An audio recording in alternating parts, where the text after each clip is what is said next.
तो भैया नवरात्रे खत्म हो गए और दानव जाग चुके हैं। जो Yeah. मीम था वो एक्चुअली में सच होता हुआ दिख रहा है। हाँ और साथ ही साथ आई थिंक अब फाइनली आईपीएल में कुछ हमें ट्विस्ट देखने को शुरू हो रहे हैं, जो कि मैं बहुत देर से मिस कर रहा था कि कब हम लोग को वन साइडेड मैचेस देखने बंद होंगे और कुछ एंटरटेनिंग चीजें देखनी शुरू होंगी। Plus I think in general जो टेबल है वो भी थोड़ी फॉर्म अप होनी स्टार्ट हो रही है। करेक्ट। एंड हम लोग चाह रहे थे मिक्सअप हो, जो नीचे वाली टीम्स है वो भी धीरे धीरे ऊपर आना स्टार्ट हो, एंड जो ऊपर होली ट्रिनिटी बैठी हुई थी उनका कुछ ना कुछ तो डामाडोल होते हुए दिखे, एंड आई थिंक वो टू सम एक्सटेंट हमें देखने को मिल रहा है। तो आज हम लोग क्या एग्जैक्टली कवर करने वाले पॉडकास्ट में? जो वीकेंड में मैचेस हुए थे स्पेसिफिकली, जो भी हमने दानव की बात करी है, पंजाब और एसआरएच वाला match which was a run fest, I think उसको कवर करना बनता है भाई। जितना एंटरटेनिंग वो मैच हुआ था for sure.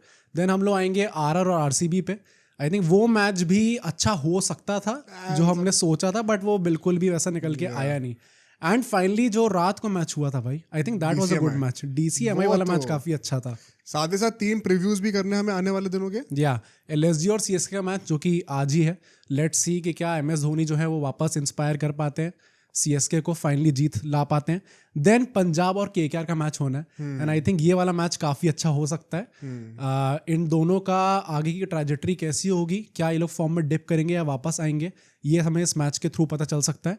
And finally Wednesday को जो डीसी और आरआर का मैच होना है, आई थिंक दैट कुड बी, मतलब एक तरीके से आप अंडररेटेड मैच कह सकते हो। शायद एक अच्छा मैच निकल के आए उसके अंदर भी। प्लस मतलब वीकेंड तो फ्राइडे नाइट से शुरू हो जाता है, तो before anyone start shouting in the comments कि यार तुम लोगों ने इसका मैच क्यों नहीं कर सके, मैं पहले ही बता देता हूँ। जीटी का जो मैच था एलएसजी से और केकेआर का जो मैच था सीएसके से, वो दोनों हमने लाइव स्ट्रीम में डिटेल में एक घंटा ला के कवर करें। तो अब उसको if you were lucky, if you were live then तो आपने ऑलरेडी देख लिया होगा। अभी वो मेंबर्स ओनली हो चुका है, तो अगर आपको उनके एनालिसिस डिटेल में चाहिए please free feel to check that out. I think the main point being, काफी लोग मतलब हम पे एलिगेशंस लगा रहे थे कि हम लोग एलएसजी पसंद नहीं करते या फिर हम केकेआर बायस है, तो भाई दोनों के मैचेस ही कवर नहीं हुए हैं। एंड गोइंग फॉरवर्ड ऑल्सो यार, मतलब मंडे की पॉडकास्ट के लिए मतलब अगर हम लोग ये सब कुछ कवर करेंगे then there is too much content. 2.5-3 घंटे का पॉडकास्ट होकर हम लोग कायदे से उन सबको कवर करना चाहेंगे, तो नेचुरली हम लोग सबको अच्छी तरीके से टाइम दे नहीं सकते। एंड सो कुछ मैचेस हम लोग ट्राई करेंगे लाइव स्ट्रीम में कवर कर लें। उसको भी आप लोग उस टाइम पे होंगे तो आप लोग लाइव स्ट्रीम पे देख सकते हैं। उसका एक बहुत सिंपल सोल्यूशन भी है, एक तो मेंबरशिप आप जरूर ज्वाइन करिए। सेकेंडली जब लाइव हो रहा होता है तो हम लोग अपने टेलीग्राम ग्रुप चैट है वो फ्री है, उसमें आप ज्वाइन कर सकते हो। लिंक में कमेंट में मेंशन कर देंगे। And the good thing is कि वहाँ पे आप मतलब जो मेंबर्स हैं हमारे, वो तो जेन्युइनली हमसे इन रियल टाइम सवाल पूछ सकते हैं मैचेस के बारे में, तो हम लोग उसी टाइम पे जवाब भी दे सकते हैं उन सबका। बट जो जिनको नहीं पता चलता लाइव स्ट्रीम्स कब हो रही है एग्जैक्टली, वो हमारे ग्रुप चैट को ज्वाइन कर लो टेलीग्राम पे। हम वहाँ पे सारी चीज़ें पोस्ट कर देते हैं, तो आपकी भी हेल्प हो जाएगी। बाकी I think without any further do, काफ़ी इंटरेस्टिंग वीकेंड रहा, काफ़ी हिस्टोरिक वीकेंड रहा है।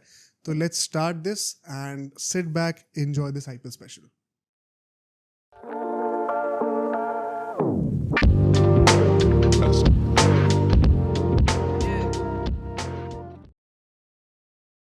So let's start with SRH versus Punjab. अब जब ये मैच शुरू हो रहा था हम लोग को पता था कि स्टेक्स किसके लिए कितने हाई थे। यार एसआरएच जो टीम चल रही है अभी 4 मैच लगातार हार चुकी थी, ह्यूमिलिएशंस लगातार 4 हुए थे। एंड आई थिंक ये match kind of do and die था। अभी हमने चेन्नई के साथ देखा क्या हुआ एग्जैक्टली। अगर एसआरएच ये मैच हार जाती, काइंड ऑफ हम लोग को थोड़ा सा एक स्पॉइल स्पोर्ट देखने को मिलता कि आईपीएल में पहले से 2-3 टीम्स बाहर होती हुई दिख रही हैं। डिमार्केशन हो जाता कि अल्टीमेटली आपको पता ही है कि यार ऐसी सिचुएशन से मतलब हार्डली ऐसा देखने को हमें मिलता है कि टीम्स कमबैक कर लेती हैं। तो इसके लिए आई थिंक एसआरएच ने जो बेस्ट पॉसिबल अपने आप को चांस देना था वो उन्होंने करा है। उन्होंने जो सेकंड पिच थी, iconic second pitch of the Hyderabad stadium, जिनको नहीं पता यहीं पे पिछले साल संजीव गोयनका एंड केएल राहुल के बीच में जो लड़ाई हुई थी सो कॉल्ड, जब एसआरएच ने वन साइडेड ह्यूमिलिएशन दिया था एलएसजी को, वो इसी पिच पे हुआ था। प्लस आई थिंक जो फर्स्ट मैच था इस पूरे सीजन का एसआरएच के लिए, जिसमें उन्होंने 286 रन बना दिए थे, जिसके बाद सबको लग रहा था अच्छा 300 पार वाले जो नारे हैं वो ऑब्वियसली सच होने वाले हैं, वो भी इसी पिच पे हुआ था। तो ऑफ कोर्स मतलब माइकल क्लार्क ने तो पिच रिपोर्ट में कहा था कि 230-240 पार स्कोर होगा। हाँ, एंड काइंड ऑफ वो सच होते दिखा भी है, क्योंकि 240-245 भी काफी नहीं थे अल्टीमेटली यहाँ पे। टॉस जीत के देखो पंजाब बैटिंग करने का डिसीजन लेती है। आई थिंक सही डिसीजन भी था काफी हद तक, क्योंकि एक हाई स्कोरिंग विकेट पे you want to post a big total and completely out bat the other team, ताकि सेकंड इनिंग्स में चांस ही ना मिले। हर बार ऐसा होता नहीं कि 240 चेज लेंगे। Plus I like this attitude from Shreyas Iyer, जो उन्होंने पहले भी कहा था कि यार हमारे पास डेप्थ है तो व्हाई नॉट बैक इट। हमारे बैटर्स को पसंद है भाई खेलना। हाँ, तो उनके पास भी डेप्थ काफी अच्छी है, उनके पास भी मतलब आप देखो तो बहुत वो स्केरी लाइनअप पंजाब का भी है।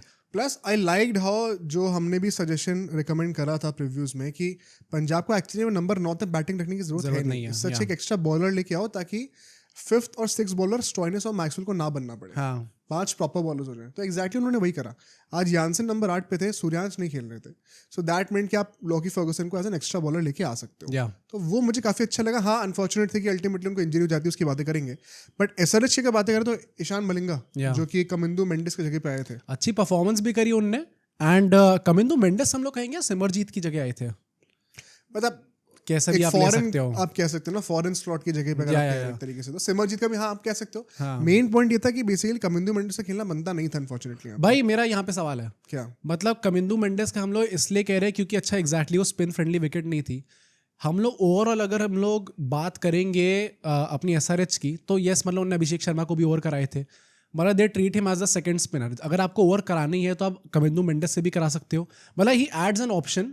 मेरा पॉइंट बस ये था कि इस बार the surprising thing was SRH जो है ट्रैविस हेड को स्टार्टिंग से प्ले में रख रही थी, वरना यूजुअली वो क्या करते हैं ऐसे इम्पैक्ट सब लेके आते हैं, जिसके चलते हमारे जो क्या नाम था भाई इनका, कमिंदू मेंडिस, इनको बाहर बैठना पड़ रहा था। So I did not like that, although I get it कि ट्रैविस हेड को अगर ये लोग रखेंगे टीम के अंदर तो एक वो पॉइंट निकल के आता है कि ऐसे खिलाड़ियों को टच में रखोगे थ्रू आउट द गेम, वो देखेंगे पिच कैसे प्ले आउट कर रही है, तो उसके साथ के साथ वो परफॉर्म करके दिखा सकते हैं। इतना डीप जाने की जरूरत क्या है, वो तो सरफेस के हिसाब से बनते ही था खेलने बंदे का, simple tactical. Why not have an option भाई, why not have an option का मतलब at the cost of a pacer. 5 ही तो बॉलर्स खेले अल्टीमेटली। नहीं, अभिनव मनोहर क्यों लेके आए थे आप? क्योंकि अभिनव मनोहर तो इंडियन प्लेयर है ना, अगर वो कमिंदू मेंडिस आते तो कोई फॉरेन एक बैठाना पड़ता ना, तो किसको बैठाते हैं? जो फॉरेन बॉलर्स हैं वो तो सारे पेसर्स थे। नहीं तो ट्रैविस हेड ही बैठ जाते ना, मेरा तो पॉइंट वही है अल्टीमेटली कि ट्रैविस हेड ही बाहर बैठते जैसा अभी तक चलता आ रहा था। भाई 4 ही तो फॉरेनर्स खेलेंगे टीम में, तो फिर जो फॉरेन बॉलर्स हैं वो तो सारे पेसर्स ही थे, कोई फॉरेन स्पिनर थोड़ी खेल रहा था जिसके पे कमिंदू मेंडिस आ जाते। तो अगर कमिंदू मेंडिस किसी फॉरेनर की जगह पे आते तो एक पेसर बाहर होता ना। हाँ, तो पेसर को बाहर नहीं करना था इस विकेट पे, सिंपल सी बात है। अच्छा okay, may be I got it. Pacers को तो आपको पिच पे खेलना ही पड़ेगा ना, इस पिच पे जहाँ पे बॉल इतनी ट्रू है विकेट पर, वहां पे तो स्पिनर्स को इतना रूल ही नहीं होने वाला है, तो आपको तो वहां पे पेसर्स रखना ही पड़ेगा, तो वहां पे कोई सेंस बनता नहीं था उनका। Coming now actually to the game, 89 for 1 होता है पावर प्ले के अंदर, second highest power play score in IPL 2025 after KKR and third highest score भी बन जाएगा जो एसआरएच बनाएगी अभी सेकंड इनिंग्स के अंदर। भाई जिस तरीके से अटैक करा गया है, मतलब प्रियांश आर्य ने जो कैमियो खेला है वहां पर, let's not even take away any credit for him, क्योंकि यार मैंने ये चीज़ लाइव स्ट्रीम बोली थी, बड़े सिंपली तरीके से मैं आपको समझाता हूँ। कमिंस सेकंड ओवर डालने के लिए आए थे, पहली बार उन्होंने गुड लेंथ पे फेंकी थी, और प्रियांश आर्य उसके अंडरनीथ आके उनको मिड विकेट के ऊपर से छक्का मारा था। उस एक बॉल ने कमिंस के पूरे प्लान की धज्जियां उड़ा दी थी। उसके बाद हम तुरंत देखते हैं कमिंस जो अपनी फील्ड जो है तुरंत चेंज करते हैं, एक डी फाइनल की डी स्क्वायर लेग, पूरी लेग साइड ओरिएंटेड फील्ड को रख देते हैं, and now he has to bowl down the leg side, क्योंकि ऑफ स्टंप पे फेंकेंगे रूम मिल जाएगा बॉलर को, बैटर को, कोई फील्डर है नहीं ऑफ स्टंप पे बाहर। उसके चलते प्रियांश ने 2 चौके और मारे, and that force Pat Cummins to not even bowl in the innings until Priyansh gets out. इतना इफेक्ट था उस बंदे का। प्लस प्रियांश आर्य के साथ मैक्सिमाइज करने में ऑब्वियसली हाथ प्रभ सिमरन का भी था भाई। उनने भी जिस तरीके से इस मैच में बैटिंग करी है, वापस लगा था कि अच्छा वो वापस उसी फॉर्म में आ गए। बीच में एक मैच था जहां पे उनका डल फेज आया था, but again back to his best. Prabhsimran तो जब बैटिंग कर रहे हो तो खुन्नस से बैटिंग कर रहे हैं यार। हाँ, मतलब पता नहीं समथिंग टू प्रूव, किसकी दुश्मनी निकालने क्या कर रहे हैं, बट चांटा मारते हैं बॉल को लिटरली। एंड वन सेकंड, इतनी एक्सप्लोसिव स्टार्ट थी। What I really like this, Shreyas Iyer भी बैटिंग करने के लिए आते हैं। पूरी टीम में एक ये कंसेंसस दिखता है कि हम लोग को टेम्पो मेंटेन करके चलनी है एट ऑल कॉस्ट। ये कहीं बात आनी ही नहीं चाहिए कि कोई बंदा स्लो डाउन कर जाए। तो वो चीज़ हमें हर किसी से देखने को मिली थी। शमी की तो जो पिटाई हुई है यार, मतलब Shami sad was perhaps the worst bowler sadly of this game. Pre hair transplant Shami was a different beast. हाँ, उसके बाद से कहते हैं हाँ, अलग हुए शमी। गंदा लगता है भाई जब भी किसी इंडियन प्लेयर के साथ ऐसा होता है। मतलब जब आर्चर ने वो रिकॉर्ड तोड़ा था 76 रन का, and on any other day शायद शमी ही तोड़ देते उस रिकॉर्ड को आज।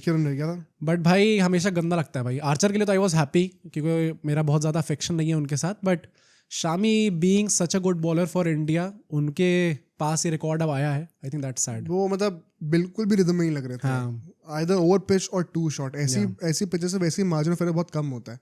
तो वहाँ पे शमी का मुझे लगता है बिल्कुल भी रिदम बैठ नहीं आता। एंड अल्टीमेटली हम लोग अगले 4 ओवर की बातें करें, 6 से 10 ओवर के बीच में देखो भाई 10 ओवर तक आते आते 120 रन बन चुके थे और यहाँ पे एक और विकेट गिरता है अल्टीमेटली, तब सिमरन आउट हो जाते हैं।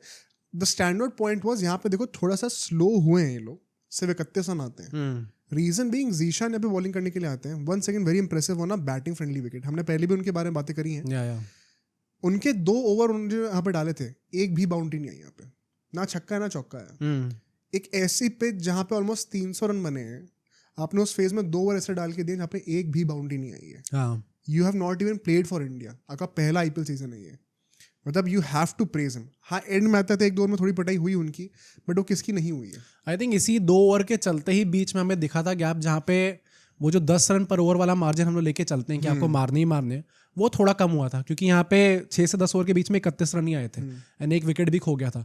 तो बट वही बात है कि आपने पावर प्ले इतना धमाकेदार खेल दिया था कि नेचुरली आपके 120 रन उसके बाद भी बन गए थे। जो नेक्स्ट फेज आता है यहाँ पे, अब देखो हम लोग देखते हैं कि कैसे Shreyas Iyer 1 second leading the charge from the front, दूसरे एंड से जो है जब शशांक आता है, हर्षल पटेल ने इस गेम में 2 इंस्टेंसेस ऐसे दिए हैं, 2 ओवर ऐसे नहीं जिसमें 2-2 विकेट उन्होंने निकाले।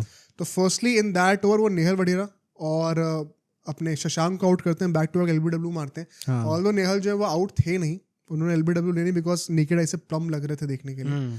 बट जिस तरीके से उन्होंने स्लोअर्स और कटर्स का यूज करा है, देखो हमने कितनी बार डिस्कस करी है, हार्दिक पांड्या ने बड़ी अच्छी तरीके से बोला था कि ऑन गुड विकेट्स आपको एज अ बॉलर हेल्प मिलने नहीं वाली ऑफ द सरफेस। तो ऐसे में आपकी ड्यूटी क्या है कि आपको अपने हाथों से बॉल की पेस चेंज करनी है, स्लो वंस ट्राई करो, कटर्स ट्राई करो, समथिंग ऑफ अ वेरिएशन आपको दिखना चाहिए। वो हर्षल पटेल को ना एक्सपीरियंस है उस चीज का, वो दिखता है कहीं ना कहीं। इनफैक्ट इस फेज में तो उन्होंने ही डोमिनेट करके दिया उन 2 विकेट के थ्रू। बट एंड आते आते आखिरी के 5 ओवर की हम बात करें, PAT Cummins also made a very good comeback, वो भी कहना बड़ा सेफ है। मतलब आई थिंक पिछले कुछ मैचेस से वापस थोड़ा रिदम में वो दिखे हैं। स्टार्टिंग में तो लग रहा था कि भाई ये आदमी लग ही नहीं रहा, वो आदमी है जिसने लास्ट सीजन इतना अच्छा परफॉर्म करके दिया था। एक कैप्टन को लीड करना अपने स्किल सेट के थ्रू बहुत जरूरी होता है in any team, and finally it seems like कि वो बॉलिंग में थोड़ा बहुत रिदम में आ रहे हैं। एंड एक्चुअली में things are going according to the plan, इतना बुरा चल नहीं रहा था SRH के लिए। इनफैक्ट अगर आप देखोगे भी तो शमी का थोड़ा एबनॉर्मली है, जो मीन एवरेज अगर आप निकालोगे बाकी बॉलर्स का, 4 बॉलर्स का, उसमें से शमी जो है वो ओवरऑल एवरेज बहुत ज्यादा इंक्रीज करते हैं, मतलब बाकी बॉलर्स की शायद एक्चुअली में परफॉर्मेंस इतनी बुरी रही नहीं है। तो शमी का जब वो लास्ट ओवर आता है वो 4 छक्के खाते हैं आखिरी 4 बॉलों पे शॉट से। आई थिंक वहां तक तो ऐसा लग रहा था कि पंजाब ने गेम सील कर दिया है, बिकॉज वो इतना बड़ा डिफरेंस मेकर था। वो 24 रन की जगह अगर आप मान लो कि चलो मैं कह रहा हूँ आखिरी 4 बॉल पर 10 रन भी आ जाते हैं, तो 14 रन आपने एक्स्ट्रा कंसीड करे हैं। हाँ, मतलब वो 230 का टारगेट बनता तो आपको कहीं ना कहीं वो सिक्योरिटी कम लगती कि अच्छा ये तो ऐसा शायद चेस कर देगी, क्योंकि जहाँ पे 240 इज अ पार स्कोर बोला जा रहा है, वहाँ पे अगर आपने 230 बनाए हैं तो आपको कहीं ना कहीं लगेगा कि अच्छा SRH जैसी टीम है, उनका ही घर है, ये वही विकेट है जहाँ पे वो जीते थे पहला मैच, तो शायद वो चेस कर सकती है। बट वो 245 246 जहाँ पे बन गया, उसके बाद आपको लगा कि यार ये 240 प्लस वैसे चेस होते नहीं है। उसी में हर्षल पटेल भी एक ओवर में श्रेयस और मैक्सवेल को निकालते हैं। मैक्सवेल भाई साहब ने तो पता नहीं कसम खा रखी है कि मैं प्रॉपर बॉलर की तरह खेलूंगा। 2 कायदे के मतलब अगर उसने खेल ली बॉलें, उसके बाद मतलब उससे रहा नहीं जाता, कुछ ना कुछ वो छटपटाना स्टार्ट करता है और कुछ उल्टा सीधा शॉट खेलने का ट्राई करता है। Which is why I think it was a very wise decision to have Shashank at number 4, number 5 over Maxwell and Stoinis, क्योंकि आप रिवॉर्ड कर रहे हो जो बंदा अच्छी परफॉर्मेंस दे रहा है, उसको आप जितनी बॉलें खिलाओगे उतना बेहतर है। तो हाँ इस मैच में नहीं चले, बट गोइंग फॉरवर्ड ये स्ट्रैटेजी इतनी बुरी है नहीं मेरे ख्याल से। तो it's actually a very good thought from Punjab. And Shreyas Iyer की बातें करते हैं यार, मतलब आउट हुए बट आई थिंक एंड बहुत ही सॉफ्ट डिसमिसल हुआ। Any other day he deserved 100, मतलब अभी तक 200 जो डिजर्व करते थे। मतलब still probably one of the best wide ball players in India by far. मतलब बीच में 2 मैचेस आए थे जहाँ पे वो आउट ऑफ रिदम लगे थे और थोड़ा एक ईगो प्ले वाला तो हाँ थोड़ा सा ईगो प्ले था। बट उसके बाद से अगर आप देखोगे कि ये बंदा कितने अच्छे रिदम में है, कितने अच्छे माइंडसेट में, वो क्लियरली दिखता है भाई, क्लियरली दिखता है। He is the best. And जो क्लीन हिटिंग करी उन्होंने, देखो वो बीच में एक फेज जीशान का जो उन्होंने बताया था, एक लो फेज आया था, बट वहां से पूरी टीम को निकालना, क्योंकि आपके दूसरे एंड से आपने एक ही ओवर में 2-2 विकेट गिरते हुए देखे हैं वहां पे हर्षल पटेल के through. Still not reducing the tempo, उसके साथ बिल्कुल कॉम्प्रोमाइज नहीं करना। आई थिंक वो सबसे बड़ा स्टैंड आउट फीचर रहा है। एंड ये आई थिंक पंजाब के लिए भी था यार। ऑन एनी अदर डे अगर मान लो SRH अपने अभी पिछले 4 मैचेस के फॉर्म की तरीके खेल रही होती, तो नैरेटिव अभी ये होता कि पंजाब अब नहीं SRH है क्या?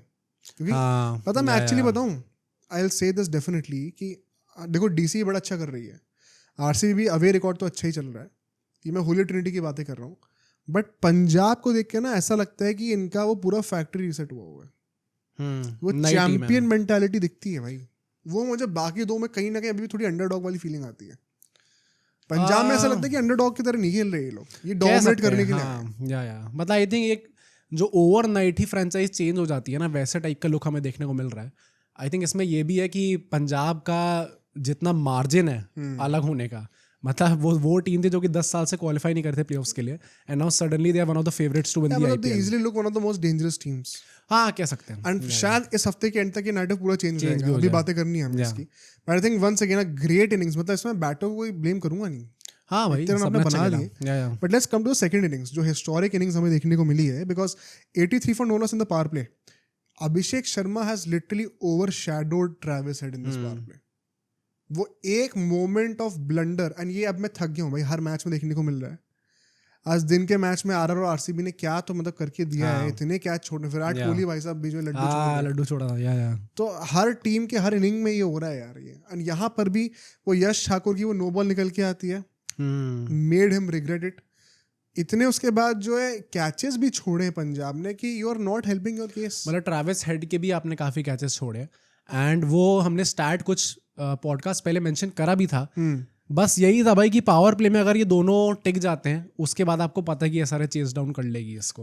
एंड देखो ट्रेविस हेड का तो फिर भी समझ में आता है, आई थिंक एक बहुत बड़ा टर्निंग पॉइंट था जो फर्गुसन को इंजरी हुई। हाँ, मैं अभी भी मानता हूँ कि अगर फर्गुसन को इंजरी नहीं हुई होती तो पंजाब एक बहुत बेहतर फाइट देती आपको। ये तो एंड आते आते वन साइडेड गेम हो गया था।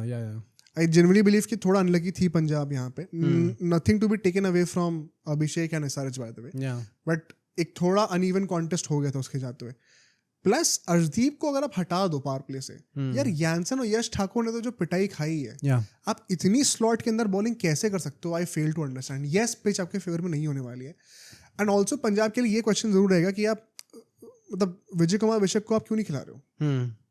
ये श्रेयस अय्यर पे सवाल रहेगा कि उनने क्यों नहीं लेके आए वो लोग अंदर। अच्छा, ये पावर प्ले को लेके मेरे पास एक बहुत इंटरेस्टिंग स्टार्ट है पंजाब का। पंजाब के भी 5 मैचेस हुए हैं, इन्होंने पावर प्लेज में 4 विकेटें ली हैं, 3 अगेंस्ट LSG ली थी और 1 अगेंस्ट GT ली थी। लास्ट के 3 मैचेस में including that match against SRH, they have been wicketless in power place.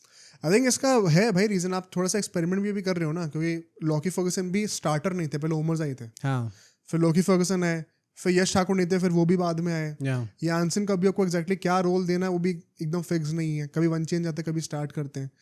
Arshdeep को हटा दो तो बहुत सारा एक्सपेरिमेंटेशन है देखने को मिलता है, एंड एटलीस्ट 1 ओवर हमें मैक्सवेल से दिखता ही दिखता है। तो थोड़ा सा आई थिंक यहाँ पे स्पॉइल्ड फॉर चॉइस वाला जो सीन होता है ना, कहीं ना कहीं वो मुझे दिख रहा है पंजाब के पास, because there is no lack of resources है। तो आपकी टीम जो ऑन पेपर उसमें तो कोई कमी नहीं है, अब आप मेहनत सही से नहीं करोगे तो हार सकते हो। तो थोड़ा सा कहीं ना कहीं देखना पड़ेगा। पंजाब ने 200 ही बहुत कंसीड करे, 4 आउट ऑफ 5 गेम्स में 200 प्लस कंसीड करा है, तो ये देखने वाली बातें हैं।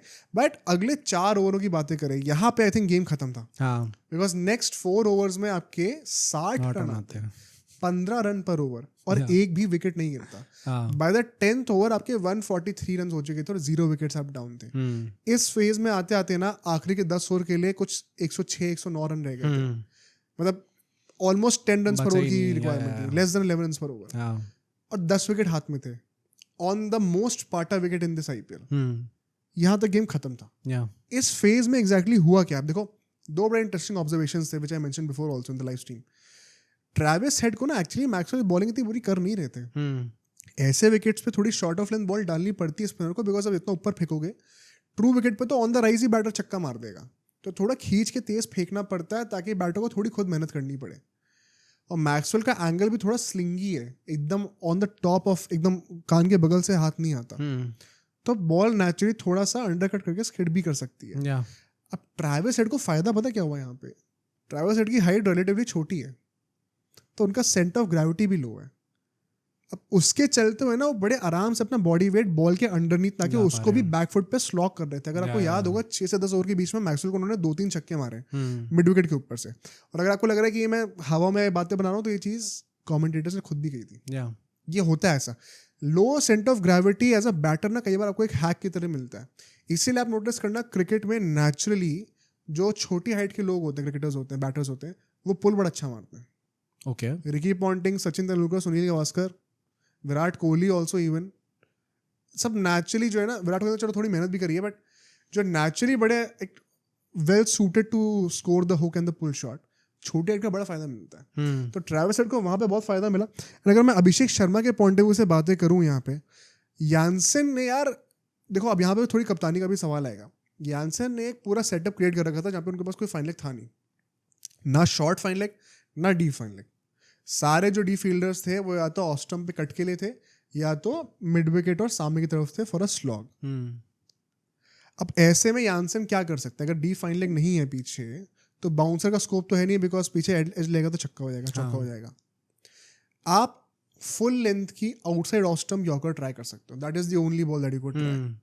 एंड यानसेन ने एक्चुअली में, to be very honest, 80 to 90% करा भी है. बट अभिषेक शर्मा इतना शफल करके उसको फिर भी जो है स्कूप मार के फाइन लेग पे मार रहे थे ना. दिस शोज कि अभिषेक शर्मा किस फॉर्म में थे आज. फॉर्म में थे, प्लस भाई मतलब ऐसा अगर बैट्समैन कोई बैटिंग कर रहा हो तो बॉलर क्या ही करेगा. मतलब उसने लेजेंड वाइड लाइन के जस्ट अंदर वो बॉलिंग कर रहे हैं और अभिषेक शर्मा वहां तक जाके पीछे शॉट मार रहे हैं. और इसका एक प्रूफ और क्या है कि अभिषेक शर्मा ने 3-4 बार ऐसी इक्वेशंस हुई थी मैच में जहाँ पे क्लोज वाइड कॉल्स थे जो अभिषेक शर्मा ने डीआरएस नहीं लिया था. या. क्योंकि वो खुद भी शॉट नहीं थे, क्योंकि वो खुद इतना शफल कर रहे थे. तो उसमें का बाय चांस कोई डीआरएस वेस्ट हो जाता तो टीम को हर्ट करता है. तो that is actually connected to the fact कि उनकी स्ट्रेटेजी क्या थी, टू शफल सो मच ताकि फील्ड को एक्सप्लॉइट कर पाए. ऑन एनी अदर डे या तो बीट होते या तो स्कूप मार के खुद ही विकेट पे मारते थे बॉल को. बट आज दिन था एंड इतना अच्छा एग्जीक्यूशन था अभिषेक शर्मा का कि there was no looking back. अगले 5 ओवर में 62 रन और आते हैं और अभिषेक शर्मा यहाँ पे फाइनल में सेंचुरी कंप्लीट करते हैं. चहल देखो gets Travis Head, bowling it across, बहुत आउटसाइड ऑफ स्टंप थी, उसको सीधा मारने जाते, ट्रेविस हेड कनेक्ट नहीं होती. एंगल्स का गेम था. अभिषेक शर्मा ने जो सेंचुरी मारी है, सेलिब्रेशन भी दिखाया उसके बाद पर्चे का. दिस वन पीछे निकल के आया भाई. क्या वो कह रहे इससे पहले ट्रेविस हेड ने आके कह दिया कि वो 6 गेम से लगातार लेके बैठा हुआ था, अच्छी बात है फाइनली उसको निकालने का मौका मिला. अभिषेक शर्मा ने आके कह दिया मैंने तो आज ही लिखा था इसको. तो बंदा पता नहीं कौन अलग अलग कन्विंस करने को कह रहा है. I don't know, for some reason I believe Travis Head more. नहीं उसने ईशान किशन को भी कुछ बोला था, उसकी भी. हाँ देखी मैंने रील उसकी. आई थिंक तभी बनाया, पता नहीं भाई. ट्रेविस हेड थोड़ा ट्रोल्स आता है. तो ट्रेविस हेड करते हैं इस बार कहते हैं. बट रिगार्डलेस भाई मतलब काफी बढ़िया था वो देखने. एक तो ट्रेविस हेड जो आउट हुआ था उससे पहले जो इनकी झड़प हुई थी ऑस्ट्रेलियन से ही, मैक्सवेल और स्टोइनिस से. आई थिंक मैक्सवेल थोड़ा इरिटेट हो गए थे. क्यों इरिटेट हुए? I think as you mentioned ना कि वो बॉलिंग अच्छी कर रहा था मैक्सवेल ट्रेविस हेड को, but he could not get him out. उसके चलते थोड़ा बहुत झड़प हुई थी. Maxwell Travis Head said something to him and Maxwell ने कुछ पलट के देखा, देन स्टोइनिस आ गए बीच में. प्रीटी श्योर ऑस्ट्रेलियंस के बीच में सब होता रहता है तो कुछ ज़्यादा मेजर प्रॉब्लम होगी नहीं. But it was quite fun to see from an Indian perspective कि चलो किसी भी और कंट्रीज के लोग आपस में भिड़ रहे होते तो अच्छा लगता है देख के भाई. एंड उसके बाद तक तो गेम खत्म था, मतलब 16-17 ओवर में तो गेम खत्म ही हो गया. क्लासन को नंबर 3 में प्रमोट कर दिया गया.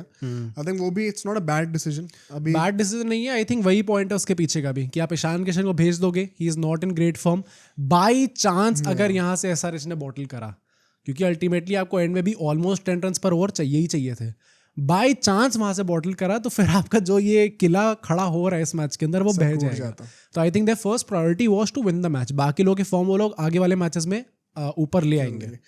लास्टली देखो शेर definitely missed Ferguson and hopefully वो जल्दी रिकवर करेंगे. बस आई डोंट थिंक इतना कुछ सोचने की जरूरत है पंजाब को. अभी के वाले मैच को प्रीव्यू करेंगे, सोचना क्या है एग्जैक्टली वो भी हम डिस्कस करेंगे एग्जैक्टली. बट अभिषेक शर्मा का क्या ये best ever 100 in the IPL? यही एक क्वेश्चन आता है. बेस्ट एवर 100 मैं अभी भी यही कहूंगा. पहले आप तो इतनी बड़ी चीज इसलिए है ना क्योंकि आप चेज कर रहे थे. This is easily the best 100 by an Indian in IPL. हाँ इंडियन का तो आई थिंक फॉर श्योर है. क्योंकि पता क्या होता है, देखो बेस्ट 100 जज करने के लिए ना 2-3 बड़ी इजी पैरामीटर्स हैं. एक तो by nature most of the case में अगर आप 100 चेज में बना रहे हो ना तो उसकी इंपॉर्टेंस थोड़ी ज्यादा होती है क्योंकि स्कोरबोर्ड का प्रेशर होता है. अनलेस एंड अनटिल पहली बॉल से आपको पता है बहुत ही इजी चीज होने वाली है. सेकेंडली अगर आपको एक क्लच मैच में जिता दिया चेस करते हुए तो 100 की इंपॉर्टेंस ऑटोमेटिकली बढ़ जाती है एज अपोज टू अपने चेज में एक डिफिकल्ट चेज में सेंचुरी मारी लेकिन मैच हार गया. यहाँ पे वो दोनों चीजें फुलफिल हो रही है. मतलब हिस्टोरिक चेज है ये, सेकंड हाईएस्ट चेज एवर. तो इससे ज्यादा मुश्किल चेज तो कोई थी नहीं. उसमें आपने 100 मार दी. आपका खुद का ही बैकड्रॉप सीन का बहुत अच्छा चल नहीं रहा था. तो क्लच की बात कर लो आप, अगर ये ऐसा मैच हारती है अगर, भाई they were done for the season. हाँ, इसके बाद हाँ मतलब ये करियर पूरा जो उनका कैंपेन टर्निंग पॉइंट हो सकता है। एग्जैक्टली तो क्लचनेस के मामले में, सिचुएशन के मामले में और रॉ स्कोर कार्ड के मामले में भी it's the highest score bye an Indian now. तीनों पैरामीटर्स में अभिषेक शर्मा ने आज तक हिस्ट्री की जितनी भी इंडियन हंड्रेड्स में देखने को मिली आईपीएल में, सबको ट्रम्प कर दिया। आई थिंक इंडियन का तो इजीली बेस्ट है, उसमें I don't think anybody comes close. काफी लोग बोलेंगे अच्छा नहीं केएल राहुल ने 132 खेला था, ऋषभ पंत ने खेला हुआ है, काफी लोग 240 आपको चेस करना है, इससे ज्यादा तो आप कभी हुआ ही नहीं ना, कभी वो नहीं हो सकता। अब ये बात है कि क्या आईपीएल की बेस्ट 100 है ये? आई थिंक टॉप 3 में डेफिनेटली है, टॉप 3 में होगी। The only other two in question is Chris Gayle का जो टॉप स्कोर है, Brendon McCullum, because it is such a unrealistic feat to achieve, and Brendan McCullum because it was the first match, मतलब उसकी importance अलग level की। Chris Gayle वाला भी it came when जो T20s थे, ऐसे टाइप की पिचेस नहीं थी वहां पे। हाँ डेफिनेटली, ऑल्दो चिन्नस्वामी मारा था बट हाँ स्टिल मतलब आई थिंक पिचेस ऐसे टाइप की नहीं थी, तो वो कहीं ना कहीं फैक्टर इन हो गई। वही अलग अलग कॉन्टेक्स्ट है हर चीज के पीछे के, बट मतलब nothing taking away from Abhishek Sharma. अगर हम लोग इंडियन की बात करें, इंडिया में तो बेस्ट है, इंडिया में तो बाय फार बेस्ट है। ऐसी टाइप की हिटिंग देखी नहीं भाई किसी ने। आई डोंट नो ये कब टॉप होगी, हाँ क्लचनेस के मामले में कब होगी ये टॉप, तो चाहे रॉ स्कोर के मामले में भी हो जाए टॉप, ऑल्दो वही बड़ा मुश्किल है। आई वाज एक्सपेक्टिंग कि 150 मारते कम से कम, मैकलम का रिकॉर्ड तोड़ना था, बट ठीक है यार, मतलब 140 समथिंग जो उन्होंने स्कोर करा है, one inning for the ages and one of the best that we'll witness for the next 5-6 years. I easily believe so. इस मैच से भाई आई थिंक फाइनली कुछ पॉजिटिव्स निकल के आए हैं एसआरएच के लिए। मतलब आपके ऊपर के batsman Travis head, Abhishek Sharma दोनों अच्छे चल गए। हर्षल पटेल वापस आए, 4 विकेटें ले ली उन्होंने। ईशान मलिंगा जो है उनने अच्छी बॉलिंग करी है। राहुल चहर वाला क्वेश्चन अभी भी रहेगा, बट अपार्ट फ्रॉम दैट धीरे धीरे करके वापस अब होपफुली इस मैच के अंदर अच्छा परफॉर्म करे तो आगे भी अच्छा परफॉर्म अब 1-2 मैच जीतते हैं ताकि हाँ, वो मोमेंटम फ्लूक ना लगे देखने में। बट इसी बात पे नेक्स्ट मैच पे मूव ऑन करते हैं। हम लोग अब बात करेंगे आरआर वर्सेस आरसीबी के मैच की। इतनी मैंने उम्मीदें लगाई थी आरआर से कि भाई कुछ करके आईपीएल को इंटरेस्टिंग बना दे थोड़ा सा, पर मतलब क्या ही बोलूं भाई, इतना मीडियोकर परफॉर्मेंस ही नहीं है। मतलब very honestly I was kind of expecting it. मैंने कहा था कि आरसीबी प्रेडिक्ट मैंने यही करा था कि आरसीबी जीतेगी। मैंने ये भी कहा था कि यार आरआर से डर रहे हैं तो फिर क्या ही इतनी हाइप बना रहे हो फिर आरसीबी की आप। मीडियोक्रिटी का ना ट्रू डेफिनेशन था आज का गेम। अब क्या करा है बैटिंग में यार, हाँ बिल्कुल ही फाइट नहीं थी। मतलब विकेट भी लूज नहीं करे पावर प्ले में, उसके बाद भी ऐसी बैटिंग। सबसे बड़ी प्रॉब्लम यही थी। कोई मतलब सीएसके के बाद तो मुझे ये परफॉर्मेंस ऐसी लगी क्या कोई चाह नहीं है क्या अंदर एक्सेलरेट करने की। On the other hand salt को देखो कितने करेज के साथ खेल रहा था, उसने पावर प्ले में गेम खत्म कर दिया भाई। हाँ। तो ऐसे में ना पता मन भी नहीं करता ज्यादा बात करने का। पावर प्ले क्या तो देखने का मन भी नहीं था मेरा मैच कि ये तो खत्म ही हो गया भाई। अब क्या, अब सिर्फ कोहली कैसे देख रहा था मैं। कोहली बताओ रन बॉल खेलने बस्ती में वहां पे इतना आसान हो गया था कि अभी उसकी बातें करते हैं। खैर चलो, आरसीबी यहाँ पे टॉस जीतती है एंड चेस करने का डिसीजन लेते हैं। अब ये पिच देखो, अब 1 सेकेंड, अब पिच रिपोर्ट ऐसी आ रही थी कि it's a great batting wicket और रिगार्डलेस अब पहले बैटिंग करो बाद में करो, रन्स तो आने चाहिए। अच्छा मैंने आई डोंट नो मैंने किनकी सुनी थी पिच रिपोर्ट, क्योंकि यही 2-3 लोग निकालते हैं ना। मैंने सुनी थी वो कहते हैं कि यूजुअली ऑब्वियसली इस वेन्यू पे जो बैटिंग पहले लेते हैं वो जीत जाते हैं मैच को, तो आप बैटिंग पहले करना चाहोगे। फिर वो ऐसा भी कहते हैं कि बहुत ज़्यादा it's a very good hard batting wicket, तो अच्छी खासी आप बैटिंग कर सकते हो इस पर। उन्होंने कहा सेकेंड इनिंग्स में स्पिनर्स को थोड़ी हेल्प मिल सकती है क्योंकि थोड़े बहुत क्रैक्स हैं पिच के अंदर। अब पता नहीं एग्जैक्टली किसकी प्रेडिक्शन सही होती है, किसकी प्रेडिक्शन गलत होती है, किसका जो एग्जामिन करने का तरीका है वो सही है, किसका गलत है, बट हमेशा कुछ ना कुछ अलग देखने को मिलता है। नहीं देखो, ये तो मैं मान सकता हूँ कि यूजुअली क्योंकि ड्राई वेदर था, बहुत ज़्यादा इंटेंस हीट थी, तो पिच क्रैकअप तो करती है। एंड वो सॉल्ट ने जो कर दिया ना उसके बाद से आपको पिच का इफेक्ट इतना देखने को मिला नहीं, because the game got too easy for the batters, वरना आपको थोड़ा अलग रिजल्ट देखने को मिलता। बट ये कहना कि हाई स्कोरिंग होने वाला, ये तो मुझे पहले भी एक्सपेक्टेड नहीं था। ये तो हमने कल लाइव स्ट्रीम में बातें करी थी। मतलब define high scoring, is it 240 वाला विकेट को हाई स्कोरिंग? 200 220। अच्छा ओके, या वो भी थोड़ा मुश्किल ही लग रहा था मतलब। हाँ। बट चलो रिगार्डलेस, यहाँ पे आरसीबी की सेम टीम होती है, आरआर के लिए हसरंगा फाइनली वापस आते हैं। It was a big change and much needed to one. First innings में देखो 45 for no loss in the power play, never got going. या एंड संजू सैमसन क्या कर रहे हैं भाई। मतलब जायसवाल का आई स्टिल थिंक कि धीरे धीरे उनका फॉर्म इंप्रूव हो रहा है। इस बार भी played rather good inning. Exactly, यहाँ पे अच्छा उन्होंने खेला था। बट संजू सैमसन दूसरी तरह से अगर वो सपोर्ट ही नहीं दे रहे हैं तो जायसवाल कब तक एक तरीके से चलते रहेंगे। देखो इसमें क्रेडिट आरसीबी को भी जाता है। मैंने ये गुजरात वाले मैच में डिस्प्ले करा था। गुजरात किससे मैच था मैं एग्जैक्टली भूल रहा हूँ, जिसमें 6-3 की फील्ड लगा रखी थी, याद है? वो एसआरएच वाला मैच था। सिराज ने 6-3 की फील्ड से बॉलिंग करी थी। ये सेकंड टीम है आरसीबी ने 6-3 की फील्ड लगा रखी थी। अब 6-3 की फील्ड का मतलब क्या होता है? 6 फील्डर ऑफ साइड पे, 3 फील्डर लेग साइड पे। यूजुअली हम 6-3-7-2 की फील्ड टेस्ट मैचेस में देखते हैं सेटअप करने के लिए। T20 में it's always set to have a 5-4 field. 6-3 की फील्ड में ना आपके पास मार्जिन ऑफ एरर लिटरली 0 है। और उसमें भी यार मतलब shout out to Rajat Patidar, जो अग्रेसिव फील्ड सेटअप था उनका। भुवी और यश दयाल के लिए जो ओपनिंग बॉलर्स थे, आपने स्लिप ले रखा है, आपने सर्कल में थर्ड मैन भी ले रखा है, डीप नहीं ले रखा। तो 2 फील्डर अपने पीछे जस्ट लगा रखे हैं चौका रोकने के लिए और कैश अपॉर्चुनिटी बनाने के लिए। सेकेंडली एक कवर्स और एक शॉर्ट कवर्स है पिच के बगल में। इतनी अग्रेसिव फील्ड थी। फाइनल आपने रखा ही नहीं है कि मैं फाइनल रखूंगा ही नहीं, कोई बात नहीं, खाली छोड़ दिया पूरा। अब ऐसे में मार्जिन ऑफ एरर बहुत कम होता है। अब जरा सा भी मिडिल लेग पे आया ना, वो बंदा फ्लिक कर देगा। ज्यादा ऊपर भी नहीं बॉल डाल सकते बिकॉज सामने कोई फील्डर डीप पे नहीं है, और ज्यादा छोटी नहीं डाल सकते बिकॉज डीप फाइनल कोई है नहीं। इतना कम मार्जिन ऑफ एरर के बाद भी जो भुवनेश्वर कुमार ने एंड मोर इम्प्रेसिवली यश दयाल ने बॉलिंग करके दिखाई है पहले, it deserve so much praise. And Patidar को भी कि वो ब्रेवरी दिखाई। अब विराट कोहली का हाथ इसमें है कि नहीं मुझे नहीं पता, बट जिसने भी था, आई थिंक जो लीडरशिप थी आरसीबी की, उसको आज क्रेडिट जाता है भाई। मतलब पावर प्ले आपका एक बिलो पार गया। एंड मुझे प्रॉब्लम यही आती है कि भाई अगर नहीं लग रहे शॉट, देन मतलब why are you forcing it? मतलब आउट भी हो सकते हो भाई आप। मतलब नहीं, कोई बैटर ऐसे थोड़ी सोचता कि मैं आउट हो जाऊंगा भाई। अगर शॉट नहीं लग रहा, मैंने नीतीश राणा को भाई क्या चांस ही नहीं मिला इस मैच में। तो वो तो बहुत बड़ा क्रिटिसिज्म मतलब बात करेंगे। इतना ज्यादा प्रॉब्लमेटिक हो गया था। मुझे बस ये लग रहा था देखने में कि भाई आइदर हिट आउट और गेट आउट वाला सीन होता है। हिट आउट और गेट आउट है, पर ये नहीं को सोचता ना कि चलो मैं आउट ही हो जाता हूँ। अब प्ले डाउन वाली बात नहीं मैं कर रहा हूँ, बट टेक बॉल मैक्सिमाइज कर। हाँ, टेक मोर रिस्क। सबसे बड़ी शर्म की बात ये है कि आपके 4 ही विकेट गिरे अल्टीमेटली। हाँ, पूरी नहीं खेल गया, पर 4 ही विकेट गिरे, तब भी आपके 170 रन नहीं बन रहे। क्या कर रहे थे आप? आई थिंक बिल्कुल भी फाइट नहीं मिली यहाँ पे। अच्छा, और एक दो बातें बताता हूँ। अब यहाँ पे देखो, जायसवाल का he was clever, he was waiting for the loose balls. Yash Dayal को उसने अटैक करा है। जहाँ पे यश दयाल की लेंथ थोड़ी सी भी ऊपर हुई, ये शॉर्ट ऑफ लेंथ गई, तो जायसवाल जो है अपने आर्म्स को फ्रीज करके बाउंड्रीज एक्सप्लोर कर रहे थे। सैमसन से वो भी नहीं हो रहा था अंटिल द लास्ट, जब हेजलवुड को उन्होंने थोड़ी सी पढ़ाई करने का ट्राई करा है। उससे पहले मतलब ही ड्राइविंग ऑन दी अप। अब नहीं आ रहे तो कोई बात नहीं, फिर भी ड्राइव ही करता रहूंगा। आपको पता है 2 फील्डर ड्राइव के लिए बैठा रखे। कुछ इनोवेशन, कुछ स्टेप आउट करके थोड़ा सा बॉलर की लाइन को अनसेटल करना पड़ता है, जो कि सॉल्ट ने करा आर्चर के साथ। वो बिल्कुल भी अप्रोच नहीं दिख रहा था यार। तो वो मुझे काफी डिप्रेसिंग लगा देखने में। पावर प्ले में जो है सैमसन के 15 बॉल पर से 12 रन थे। भाई कैसे जस्टिफाई कर सकते हैं हम लोग पावर प्ले के अंदर इस चीज को? अगले 4 ओवर में भी सिर्फ 32 रन आते हैं। अब यहाँ पे कृणाल पांड्या का 1 सेकंड देखो, सैमसन को इतने टाइम से रन आ नहीं रहे थे, 15 बॉल पे 12 रन थे। तो अब वो प्री मेडिटेटेड स्टेप आउट कर रहे थे। कृणाल पांड्या ने देख लिया, तेज बॉल पीछे खींच दी, बॉल लो रह रही थी, विकेट के ऊपर ब्लैक सॉइल था, स्टंप आउट हो गए।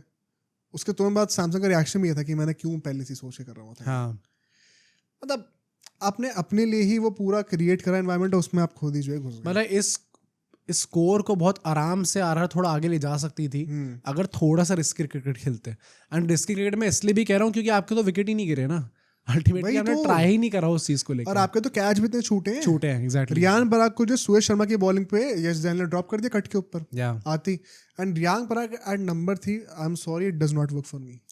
हाँ, मतलब कब तक Nitish Rana deserves to play at number 3 और worst comes to worst number 4। Exactly. आप लोग लिटरली मजाक बना रहे हो उस बंदे के टैलेंट का। एंड आज तो क्या ही रीजन है, लेफ्ट हैंड राइट हैंड के चक्कर में जो आप करते रह जाओगे भाई। उनके 2 स्पिनर हैं, एक सुयश है और एक कृणाल है, दोनों की बॉल पड़ के लेफ्टी के लिए अंदर ही आ रही है। तो लेफ्ट हैंड राइट हैंड क्या सोच रहे हो, कितना करोगे? हाँ राइट, दोनों लेफ्टी को भेज दो ना। पराग को भी आपने ऊपर डाल दिया, जुरेल को भी ऊपर डाल दिया, हेटमायर को भी ऊपर डाल दिया। मतलब नंबर 6 पे अगर नीतीश राणा जैसा खिलाड़ी आ रहा है तो उसके लिए गेम बचा ही गया। लेफ्ट राइट कॉम्बिनेशन का पर्पस होता है एंगल्स को मैनूवर करने का। अगर दोनों ही एंगल्स आपके लिए फेवरेबल हैं तो why not send both lefties? Why are you? ये आजकल ना ऑब्सेशन दिख रहा है, people are too much into these matchups left and right hand के हर टीम का। It does not make sense यार। आप लोग रूइन कर रहे हो बेसिकली अपना जो फ्लो चल रहा है। जितना सिंपल रखोगे उतना बेटर है। एंड रियांक पराग भी ultimately could not do much. Ultimately falters Yashasvi Jaiswal अकेले थे जो चला रहे थे। 10 से 15 ओवर के बीच में सिर्फ 37 रन आते हैं, 37 रन ओनली।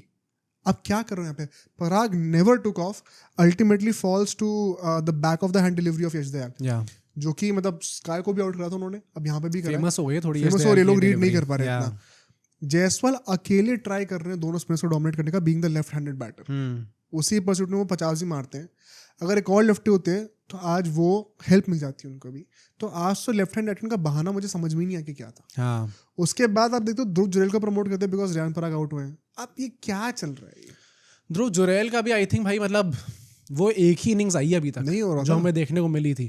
पहले 6-7 बॉल में उनका सिर्फ 1 रन था। और हमें उस टाइम पे देख के लगा था अच्छा if he is going to bat this way तो फिर आप जस्टिफाई कर सकते हो कि अच्छा आपने रिटेंशन करके रखा था। बट अल्टीमेटली एक बैटर जो है वो अपने नेचुरल सेल्फ पे कभी ना कभी तो आना होता ही है। वो एसेंस नहीं है इस टाइम पे ध्रुव जुरैल के पास, वो T20 क्रिकेट की। अब ध्रुव जुरैल के भी कैचेस छूटे हैं, विराट कोहली ने लड्डू छोड़ा था। क्या कहोगे उसके बारे में? भाई जब भी वो कैच छोड़ता है उसके बाद रिएक्शन तो ऐसा होता है अच्छा कुछ किसी और की गलती थी, भगवान ने आके ऊपर से हवा चला दी एकदम से। और ये क्या हो गया?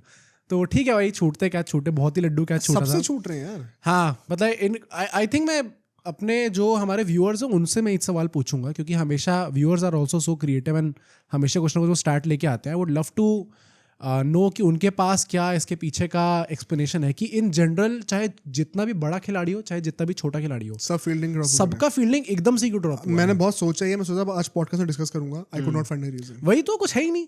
मतलब ये निकाल भी कह सकते हो क्योंकि अक्रॉस नेशंस अक्रॉस नेशनैलिटीज सबका एक ही टाइम पे सबका ही क्यों छूट रहा है।